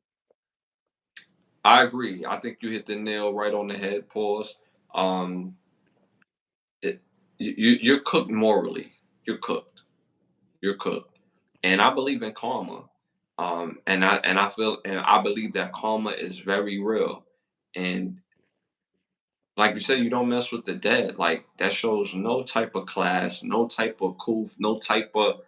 It says a lot about your mentality, your mindset, and your whole energy. You're a crash out, waiting to happen. I think that's extremely disgusting. And like you said, you may get away with it in actuality, but your your karma's coming back. Your karma's coming back. So I just think it's terrible, and whatever that he's done on this planet, both great and bad or human, uh, let it be, let it be, let it be. All right, moving on to our next hot topic. We can't talk about this too heavy because of the restrictions of YouTube. uh, Biden withdrawing from the presidential race, and Democrats endured Kamala Harris. But I've seen in the chat that there's breaking news that Kamala Harris dropped out the race. So I don't know um, if that happened, but I believe the source. Like, Rowan Jack had mentioned this, so I believe Rowan Jack when he says that Kamala Harris has dropped out the race. What do you think about that? They better get a better candidate than that. If you trying to fool the populace to vote or swing your way, Kamala is not it. You know what I'm saying? Not it. So nobody can tell me what her policies were. Nobody can tell me what her stance on certain things are. You know what I'm saying? And then you can't like Kamala Harris, like, come on, man. Y'all bugging. Like, she don't care about y'all. Like, let's be serious. It's us against them. You know what I'm saying? They gonna use any means and any tactic they can to forever keep you off your pivot. And the best and easy game they always play is always the race card, because y'all always fall for that shit. You know what I'm saying? It's dumb easy. Mm-hmm. So it's like they gonna find I don't know who, but they don't got nobody on their side. You know what I'm saying? So I don't know who they're gonna pick to go up against Trump, but it'll be interesting. I'd love to see how this gonna play out. Cause like I said, I got my popcorn ready and I'm just watching the show because it's very entertaining right now. Very Yeah, entertaining.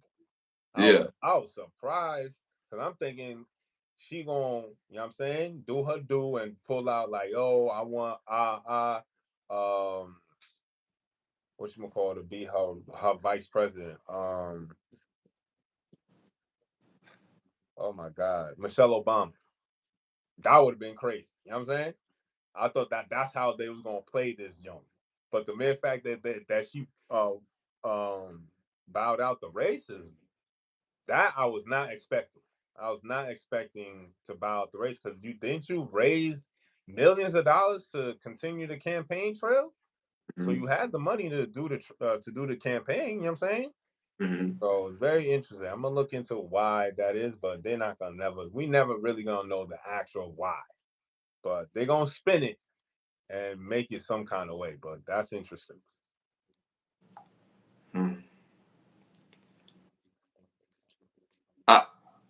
I believe Kamala Harris is the real live version of Joe Johnson from Distinguished Gentleman, where it's like the less he say, the more popular.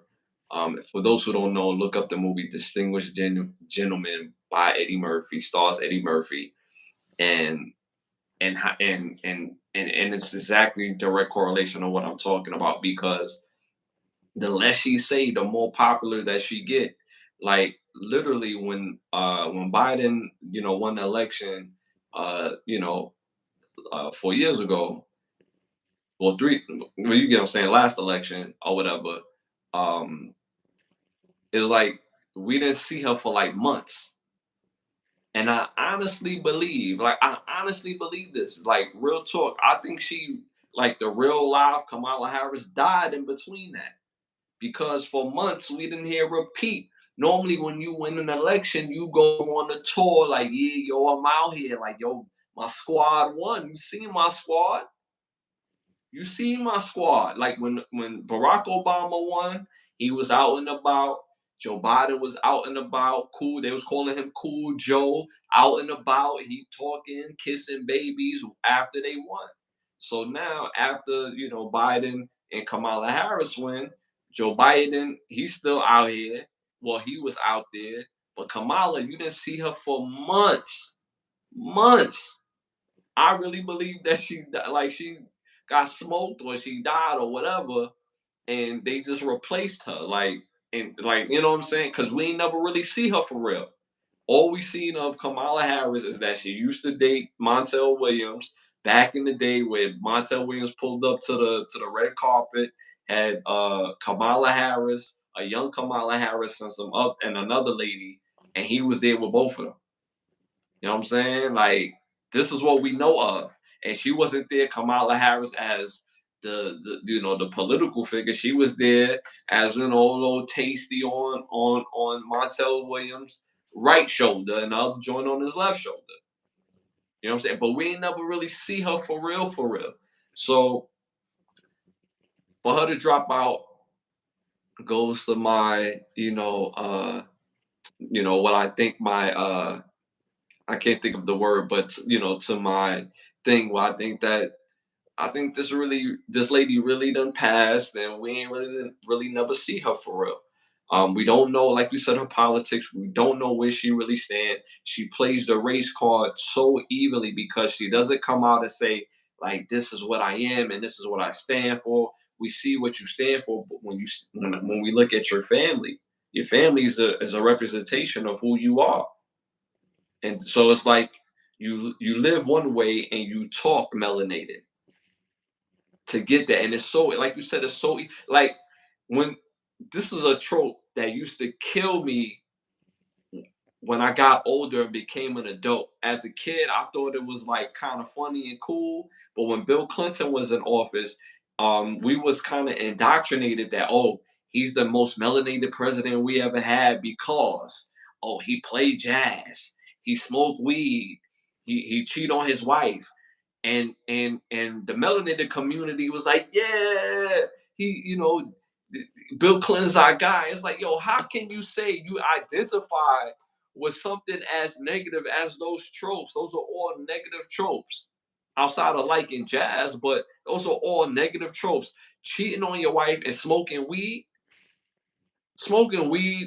in today's age is not negative, but it carries a negative, uh, a negative, uh, a negative energy when it's said a certain way. You see what I'm saying? Like when a football player, oh, he tested positive for marijuana, he was smoking weed. That's a negative, right? But we know in recreation, you're doing it for recreation, you're doing it for medicinal purposes, you're doing it for medical purposes or whatever. Then it's not bad, right? So at the end of the day, we're identifying with the most negative things to be like, yeah, he's melanated because he plays jazz. And so as a kid, I was like, oh, that's kind of cool. But as an adult, I'm like, yo, how do we let that rock? Like, so he one of us because he like jazz. That's This our parents' foolery. You know what I'm saying? They the ones fell for that goofy shit. Like, you know what I'm saying? hmm Like by the time we was able to vote, it was for Obama. You know what I'm saying? right, When we was right, actually able to vote at right. voting age, go to the booth, do Yes, that whole spiel and feel like you really doing something, blah, blah, yeah, blah. Whatever, right? yeah, Cool. When we voted for Obama, the one who was actually black, right? yes, yes. For 2 terms, the nigga did nothing for black people. hmm I'm not saying nothing, but he didn't do as much as he did for other communities, other groups. You know what I'm saying? That hmm still get the benefits of what he did for them still to this day. But the fact that we as a community we're saying, oh, this guy is the most melanated because But of this but my trope. my point is that's why the race card is so lit because they could play the race card, use a white person, and be like, oh, he's black. But then the race card is like they'll use a black person. Yeah, You know what I'm saying? It's still yeah, the same game at the end of the day. Whether yeah. it's a white person playing saxophone, oh, he smoked weed and niggas is gonna vote for him, or they actually use a black person Right, who right, look black but don't right, do nothing for black people. You know what I'm saying? right, right, Which right, one? Which one you want? What right, part of the race card you want to play? You feel me? So right. at the end of the day, they both candidates I just mentioned, they buddy anyway. You feel me? Behind closed doors, they fuck with each other. hmm But as Like, soon as the lights is on, as soon as the doors open, oh, fuck you. I don't fuck with you. And this, that, and the third. Your policies are ass. But behind closed doors, they sipping brandy, smoking hookah, and looking at titties. Yo, that's why the Boondocks is forever special, because again they had an episode where Rollo Goodlove is going against the the white girl. She's speaking out against Riley for being called the N word, being called nigga, at, at school or whatever. And she's speaking tough against Riley, but in the green room, you know what I'm saying? Her boyfriend is Malik Shabazz that rock a kufi. Know what I mean? And she was just like cool with them, like, yo, did y'all get y'all bread yet? I thought all the work that I did speaking against y'all, yeah, y'all would have got y'all bread already. Like, hold on. She like so we Uh, like so we don't even realize that they be in cahoots, bro. So all these tropes that's like somebody coming out today and be like, yeah, he's the most melanated person that we've ever had, because he he he he likes to play GTA, and he likes football, and like all these ridiculous ass tropes. So it's wild on that. It's wild on that. Yo, shout out to Ron Jack. You know what I'm saying? Make sure if you go to the barbecue, don't eat the casserole. All right, don't touch the casserole. Everything else you good. Leave the casserole alone. You know what I'm saying? And don't stand nowhere with him with a woman, bro. Stand on the other side. You know what I'm saying? Because we know, what he like to do. You know what I'm saying? He Uh-huh. like he like to grab him. You know what I mean? All right, moving on to our next hot topic. Uh, this was crazy. I don't know if you've seen the video of the deadly murder of Sonia Massey. She was murdered by former deputy Sean Grayson, who has a history of a complete unknown.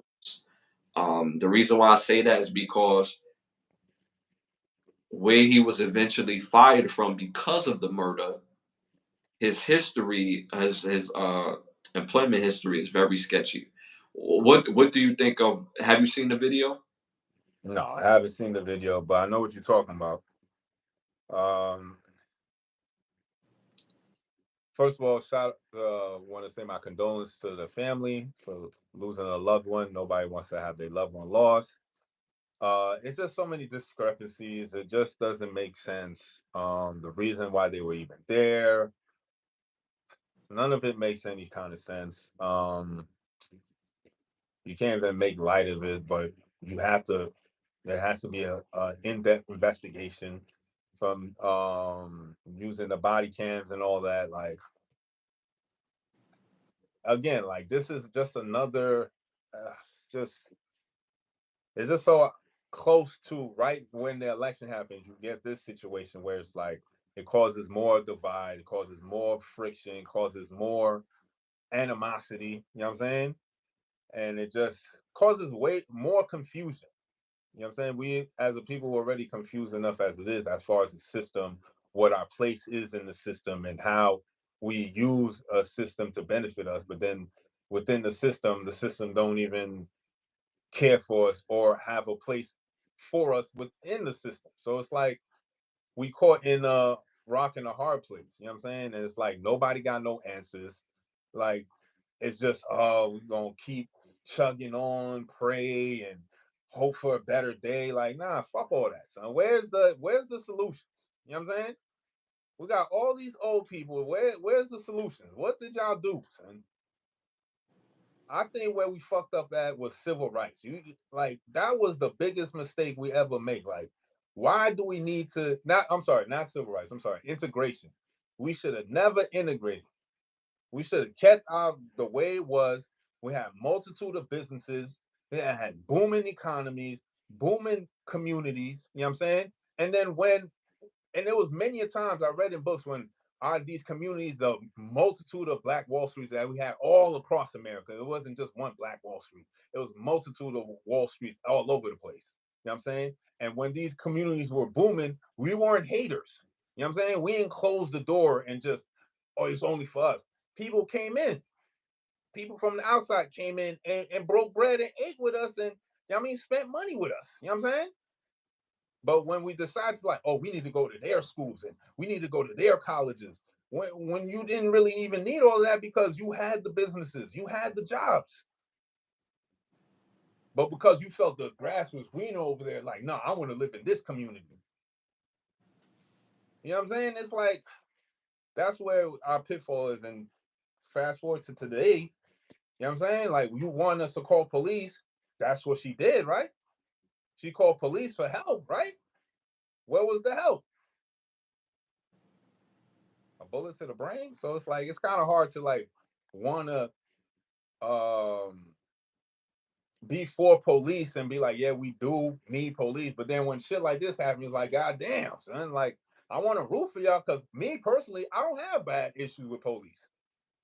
I never ever had all the multitude of times I got pulled over. I never had a bad situation with police. And every time I got pulled over, I'm gonna keep it a buck. It was my fault. Whether I had the dirty license, I wasn't supposed to be driving. Whether I had tints in New York when you know you wasn't supposed to have tints, but I had tints anyway. So guess what? You're gonna get pulled over. Why did I put tints in my car? Because I wanted to do what I wanted to do. But guess what? It was illegal. You're gonna get pulled over. So is it my fault that I got pulled over, or is it the policeman's fault doing his job? You know what I'm saying? So it's like I've always had good rapport with them. They were always just doing their job, and I've always kept it respectful. You know what I'm saying? But when we have situations like this, it's kind of hard to like want to go for bat for police. You know what I'm saying? Not all of them. I have friends I went to high school with that are police, and I know they're not dickheads like that. You know what I'm saying? So it's not everybody, but it's hard when we live in a go like a herd mentality. Yeah, you could stand on principle and stand in your square, but if you the odd man out, after a while it's gonna be kind of hard, especially if you deal in police work. You need your squad. You can't go out there lone gunman style, nah. So it's a tough situation all around. You know what I'm saying? Well, I mean, it's several things to this whole thing right here. Like watching the video, I didn't want to watch the video. So she calls the police. The police gets there. They're having a simple conversation. Now they're in her home. She basically invites them in. They're talking about her having to find her license. She has water boiling on the oven on the stove. She has to address that or whatever because she don't know what her license is and this, that, and the third. But she called y'all. She called y'all. So now that she's at the stove, he says something like, something very awkward. And then melanated culture, we say, I rebuke you. I rebuke the evils. I rebuke you. Like, and then he said, you ain't gonna rebuke me. Don't he said, don't say that. And then he draws his weapon. And as he's talking, he's talking falsehoods so that way he can shoot her. Because this is what's being shown on the tape from very different angles.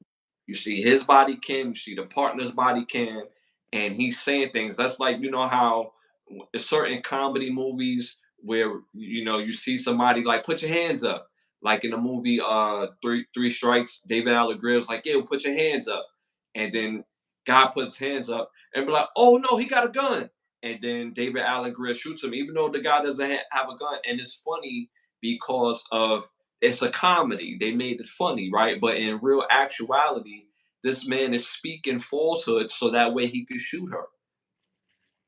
She was never trying to throw the boiling water on him.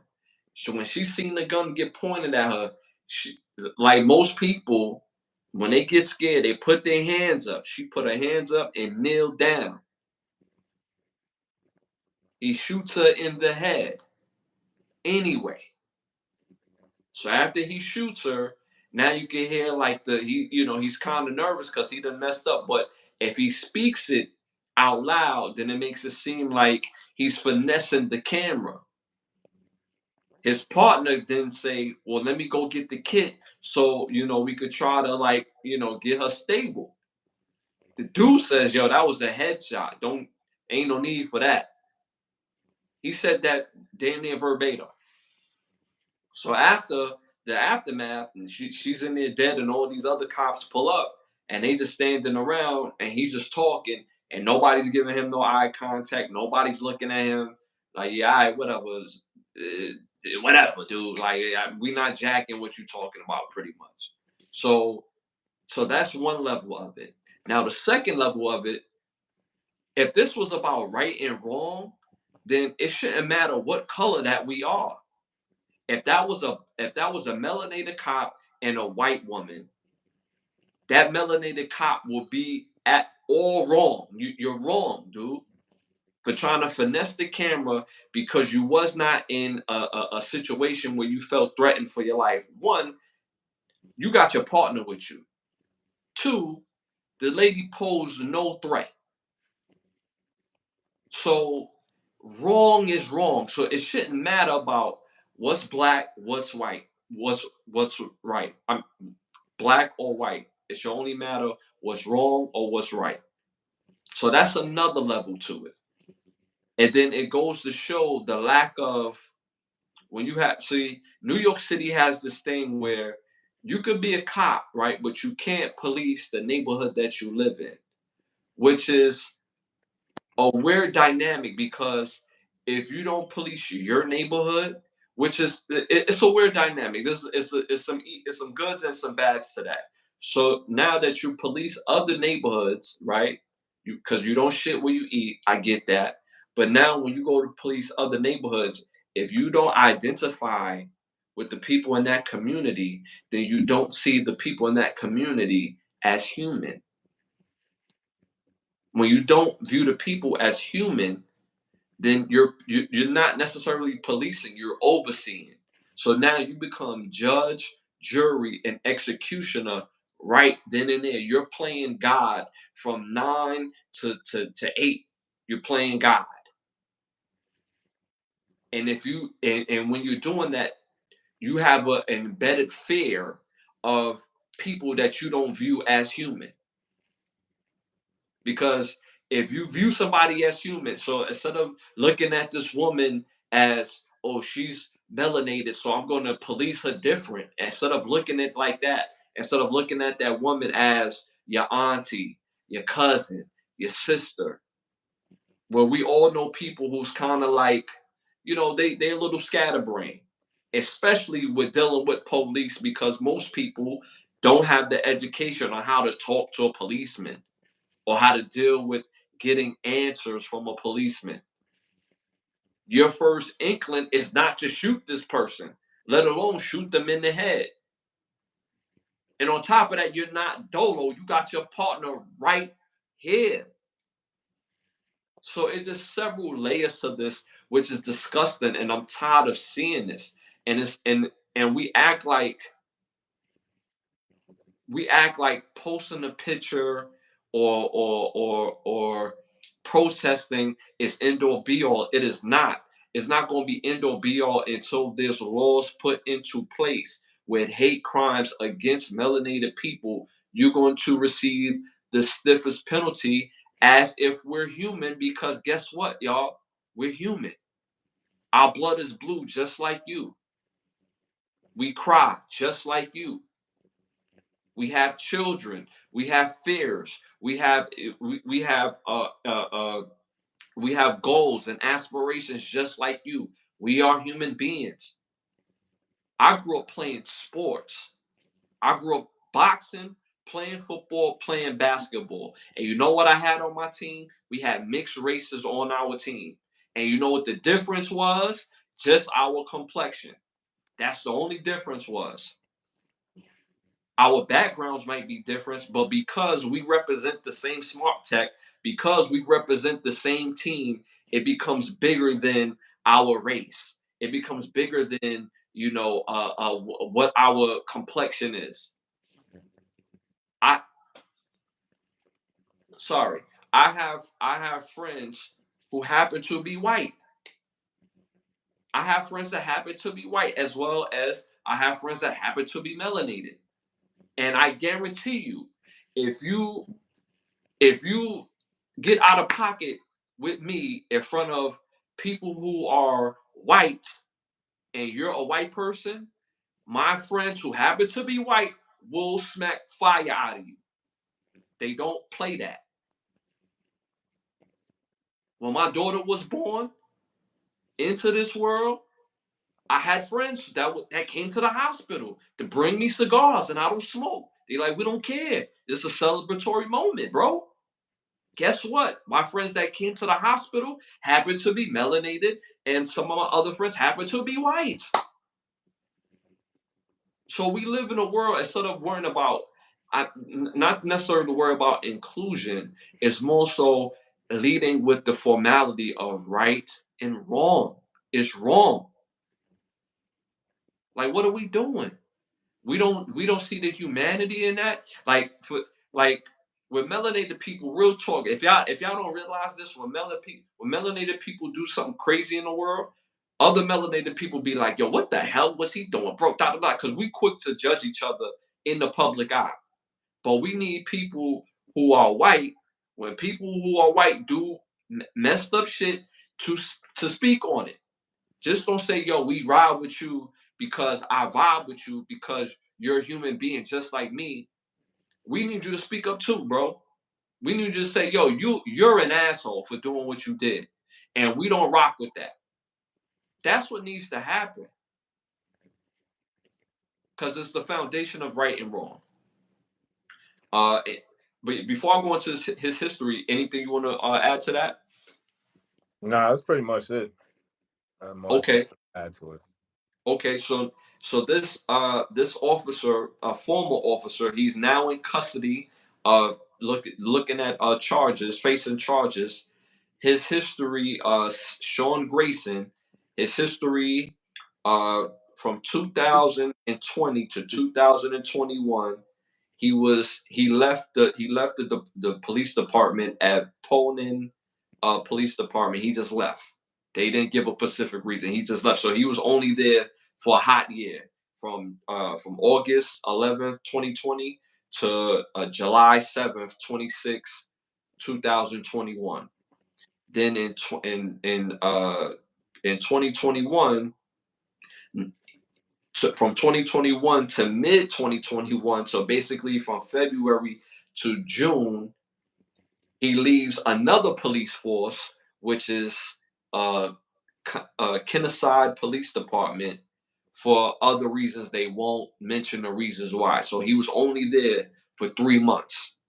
Then within that same year, from 05/21 to December 21, he resigns from Verdon Police Department.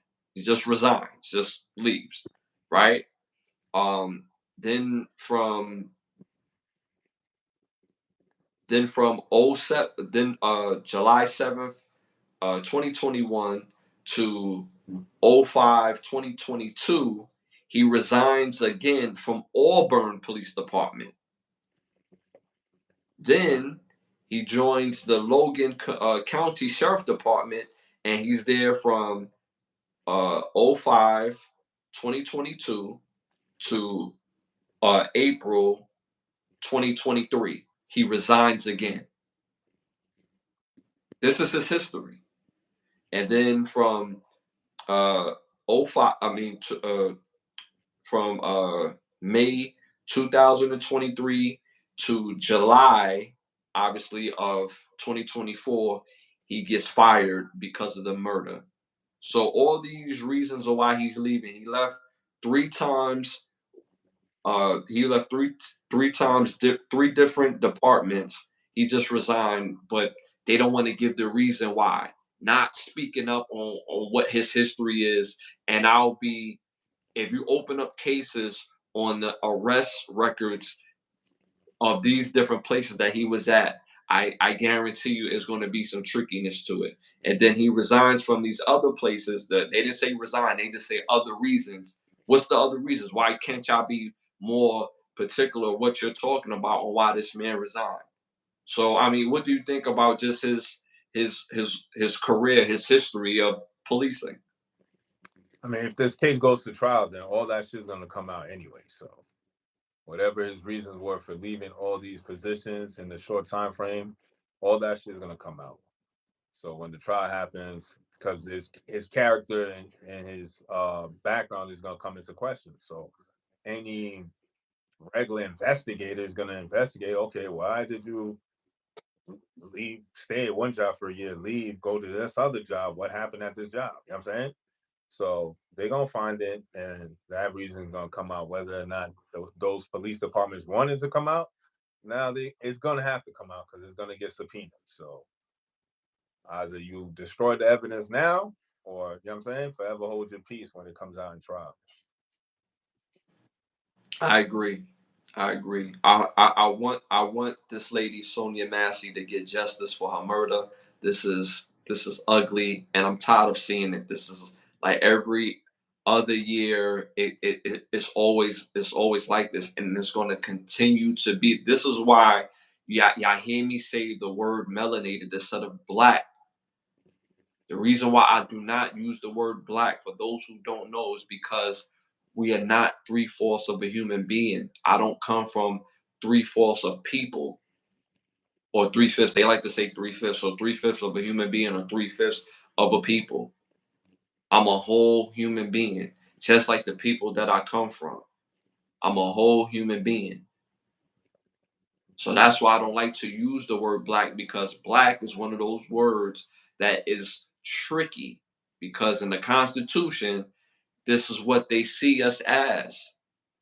And as long as we call ourselves that, we're not going to get the rights that we deserve. As long as we address ourselves this way. And it's just so crazy when we went from being colored to black, right? All the famous people was like, yeah, no, we black and we proud. And da, da, da. It sound beautiful. It sound great, but it's a load of bullshit. And this is back in the damn 70s, and now we in 2024, still looking down the same barrel. All right, y'all. Moving on to our next segment, our petty thought segment. This segment is brought to you by BigBravoSection.com. Again, go to BigBravoSection.com. If you're in the Miami area, book a session with one of the best photographers in the world. If you're not, still book that session. They'll fly out and take care of your session. Again, BigBravoSection.com. You got a petty thought for us? I got some words from the Black's Law Dictionary. So it's very important that we look at words for what their meanings are. There's many words that we use in the English language that got triple meanings. So I use Black's Law Dictionary to find out the legal meanings, because the legal aspect of this world is what hinders us from actually being our true selves, right? So first word on the list is First Amendment. Amendment of the U.S. Constitution guaranteeing basic freedoms of speech, religion, press, and assembly, and the right to petition the government for redress of grievances. The various freedoms and rights protected by the First Amendment has been held applicable to the states through the Due Process Clause of the 14th Amendment. All right. So for your First Amendment rights, the states hold the power, not DC. The C has no power. Your state and local government has all the power that you need to tap into. DC is just the front. Next word on the list is freedom. The state of being, the state of being free, liberty, self-determination, absence of restraint, the opposite of slavery, the power of acting in the character of moral personality according to the dictates of the will, without other check, hindrance, or prohibition than such as may be what was it unfazed by just and necessary laws and duties of social life. All right, freedom. Next word on the list is free man. Well, actually, is one word, freeman. A person in the possession and enjoyment of all the civil and political rights accorded to the people under the free government. Under the free government. In Roman law, it denoted one who was either born free or emancipated. All right. Last word on petty list is emancipation. Is the act by which one who was unfree or under the power and control of another, is rendered free or set at liberty and made his own master. So petty words for this week are First Amendment, freedom, free man, and emancipation. One person had mentioned a word elusive. Unfortunately, the Black's Law Dictionary did not have the word elusive. Could possibly mean it's a sixth edition. As we going through this, we've come to find out a lot of words is being taken out. You know what I'm saying? So we gotta get the early editions.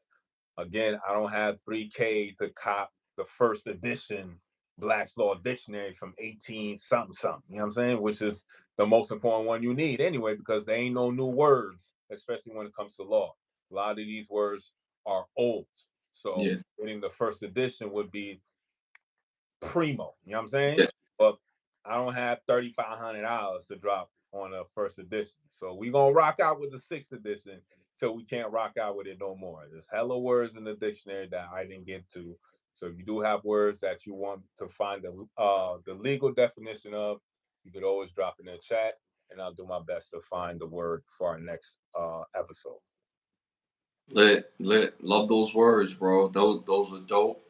And again, send some more words to my brother to look up so that way he can look them up and get back to y'all. You know what I'm saying? Type them right in the chat and he'll write those down and, you know what I'm saying, look it up for next episode. So I love Trump, but I will come to your barbecue instead. I will let, I will let, while all, no, I'll come back to Florida. I will let y'all know I'll come back to Florida. Yeah, man, yo, bro, Roman Jack, man, you the homie, bro. You already know, Okay. man. You've been rocking with us from day one, man. So you already know we appreciate you 1,000 times, and I'm saying that genuinely. I'm not saying that just to say that. Like that's for real, for real. If you see me or Santana in the street, you already know what time it is. You're gonna get that good energy back, bro. Real talk, real talk. We appreciate you, man, for real. Come to the barbecue, you know what I'm saying? You know what I'm saying? You more than welcome. You know what I'm saying? My barbecue gonna be different from my brother because you know what I'm saying. Like, it's certain foods I don't eat no more. So my barbecue, you know what I'm saying?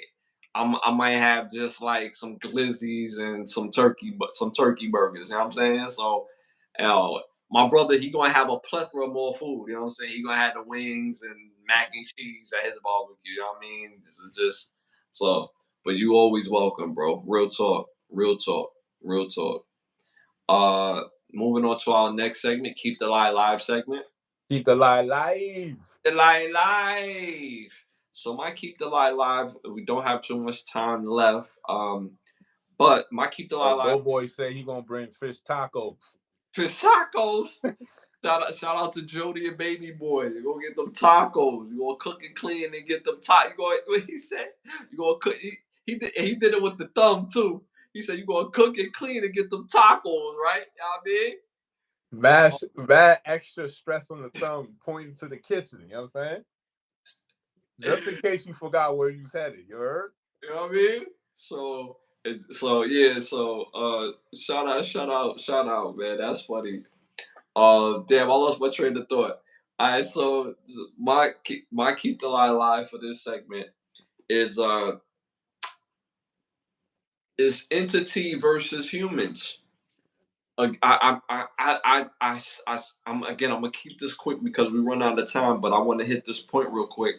It's just weird that we pick and choose what is an entity and what is human. Like, for example, when we think of a lot of these big companies, Netflix, Delta Airlines, all these companies are corporations that make millions of dollars. When us as individuals have issues with these companies, you can find the name of who is the chairman of these companies, and we can raise hell towards the chairman, but we don't. So a lot of these main companies, we talk about the companies. So when we say the company and not the individual, we exclude the individual from any responsibility. But it just seems like for us as human beings, when you have when you're dealing with melanated people, no matter what, no matter what they own, you deal with them. So for example, God forbid if they wanted to come after Jay Z, right? Jay Z owns a plethora of things that's upper echelon type that makes him he's a billionaire, so it makes him billions. People could pluck Jay Z, people could pluck Bill Cosby, people could pluck R. Kelly, people could pluck uh, P. Diddy, people could pluck a plethora of melanated people and individualize them. But just like these companies, when you say Tubi, right? The owner of Tubi is well known in Hollywood. There's a name to Tubi. But people, when they have issue with Tubi, they don't say the individual. They say Tubi. So we in a space where we pick and choose what's the system and what's the individual. And it seems like for melanated people, it's always us as the individual versus our counterparts who, if they attach themselves to a system, they're the system. And it's nothing that we can build to detach ourselves to make us not be the individual. So, for example, no matter how much money, sorry about that. No matter how much money, if I become a billionaire, my brother become a billionaire, people will still individualize us, right? But to our counterparts, if they run a sock company or a camera company or whatever company, they become the the figurehead and they become the entity. But because we're the individual, we have to brunt the responsibility. We have to brunt the consequences as individuals instead of seeing it, doing the course of business as an entity. So that's one thing that in our society that we I wish we didn't have. Like same thing with Michael Jackson. Michael Jackson owned everything. He owned a lot of stuff. But because they individualized him, he brunted the responsibility as an individual and not of his company, opposed to somebody that don't even have as much money as Michael Jackson, who happen to be Caucasian.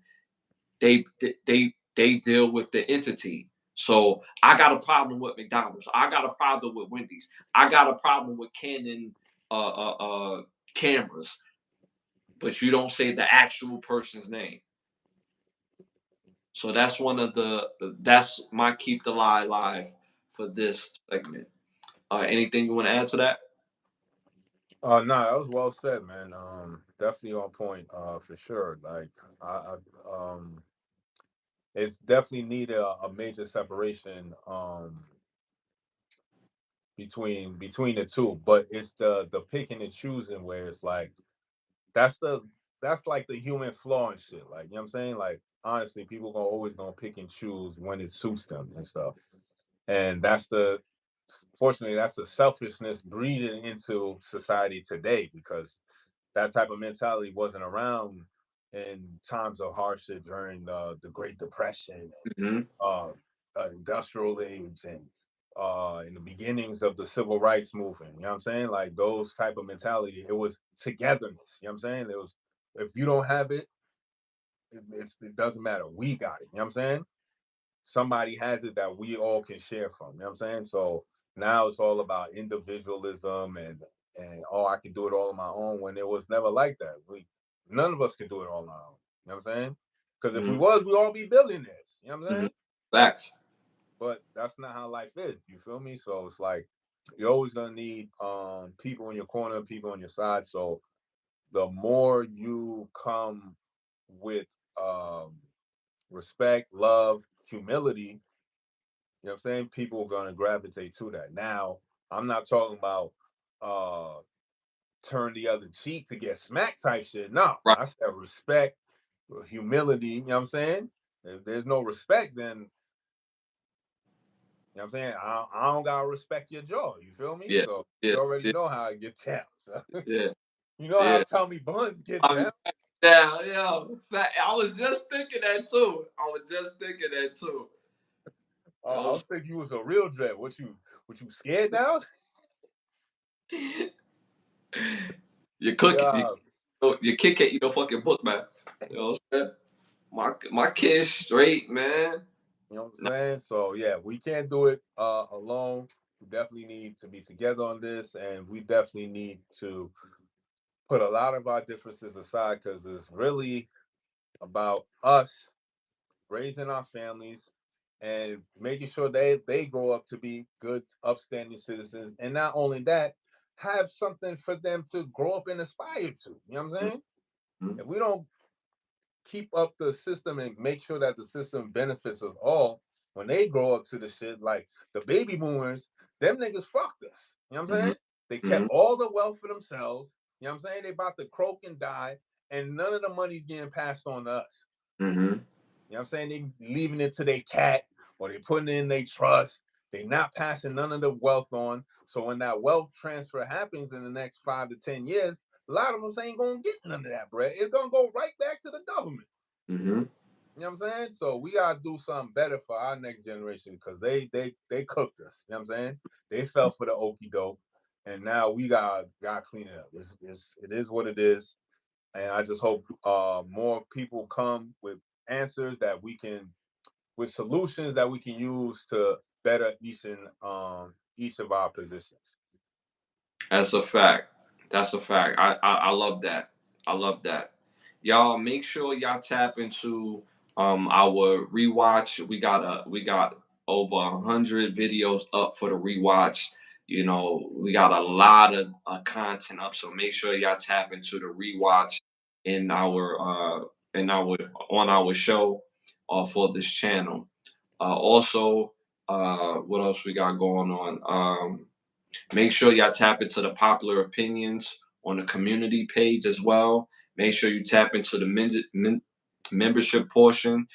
We got memberships up for this channel. So make sure you tap into that. The links is in the bio of this show and of the rewatch.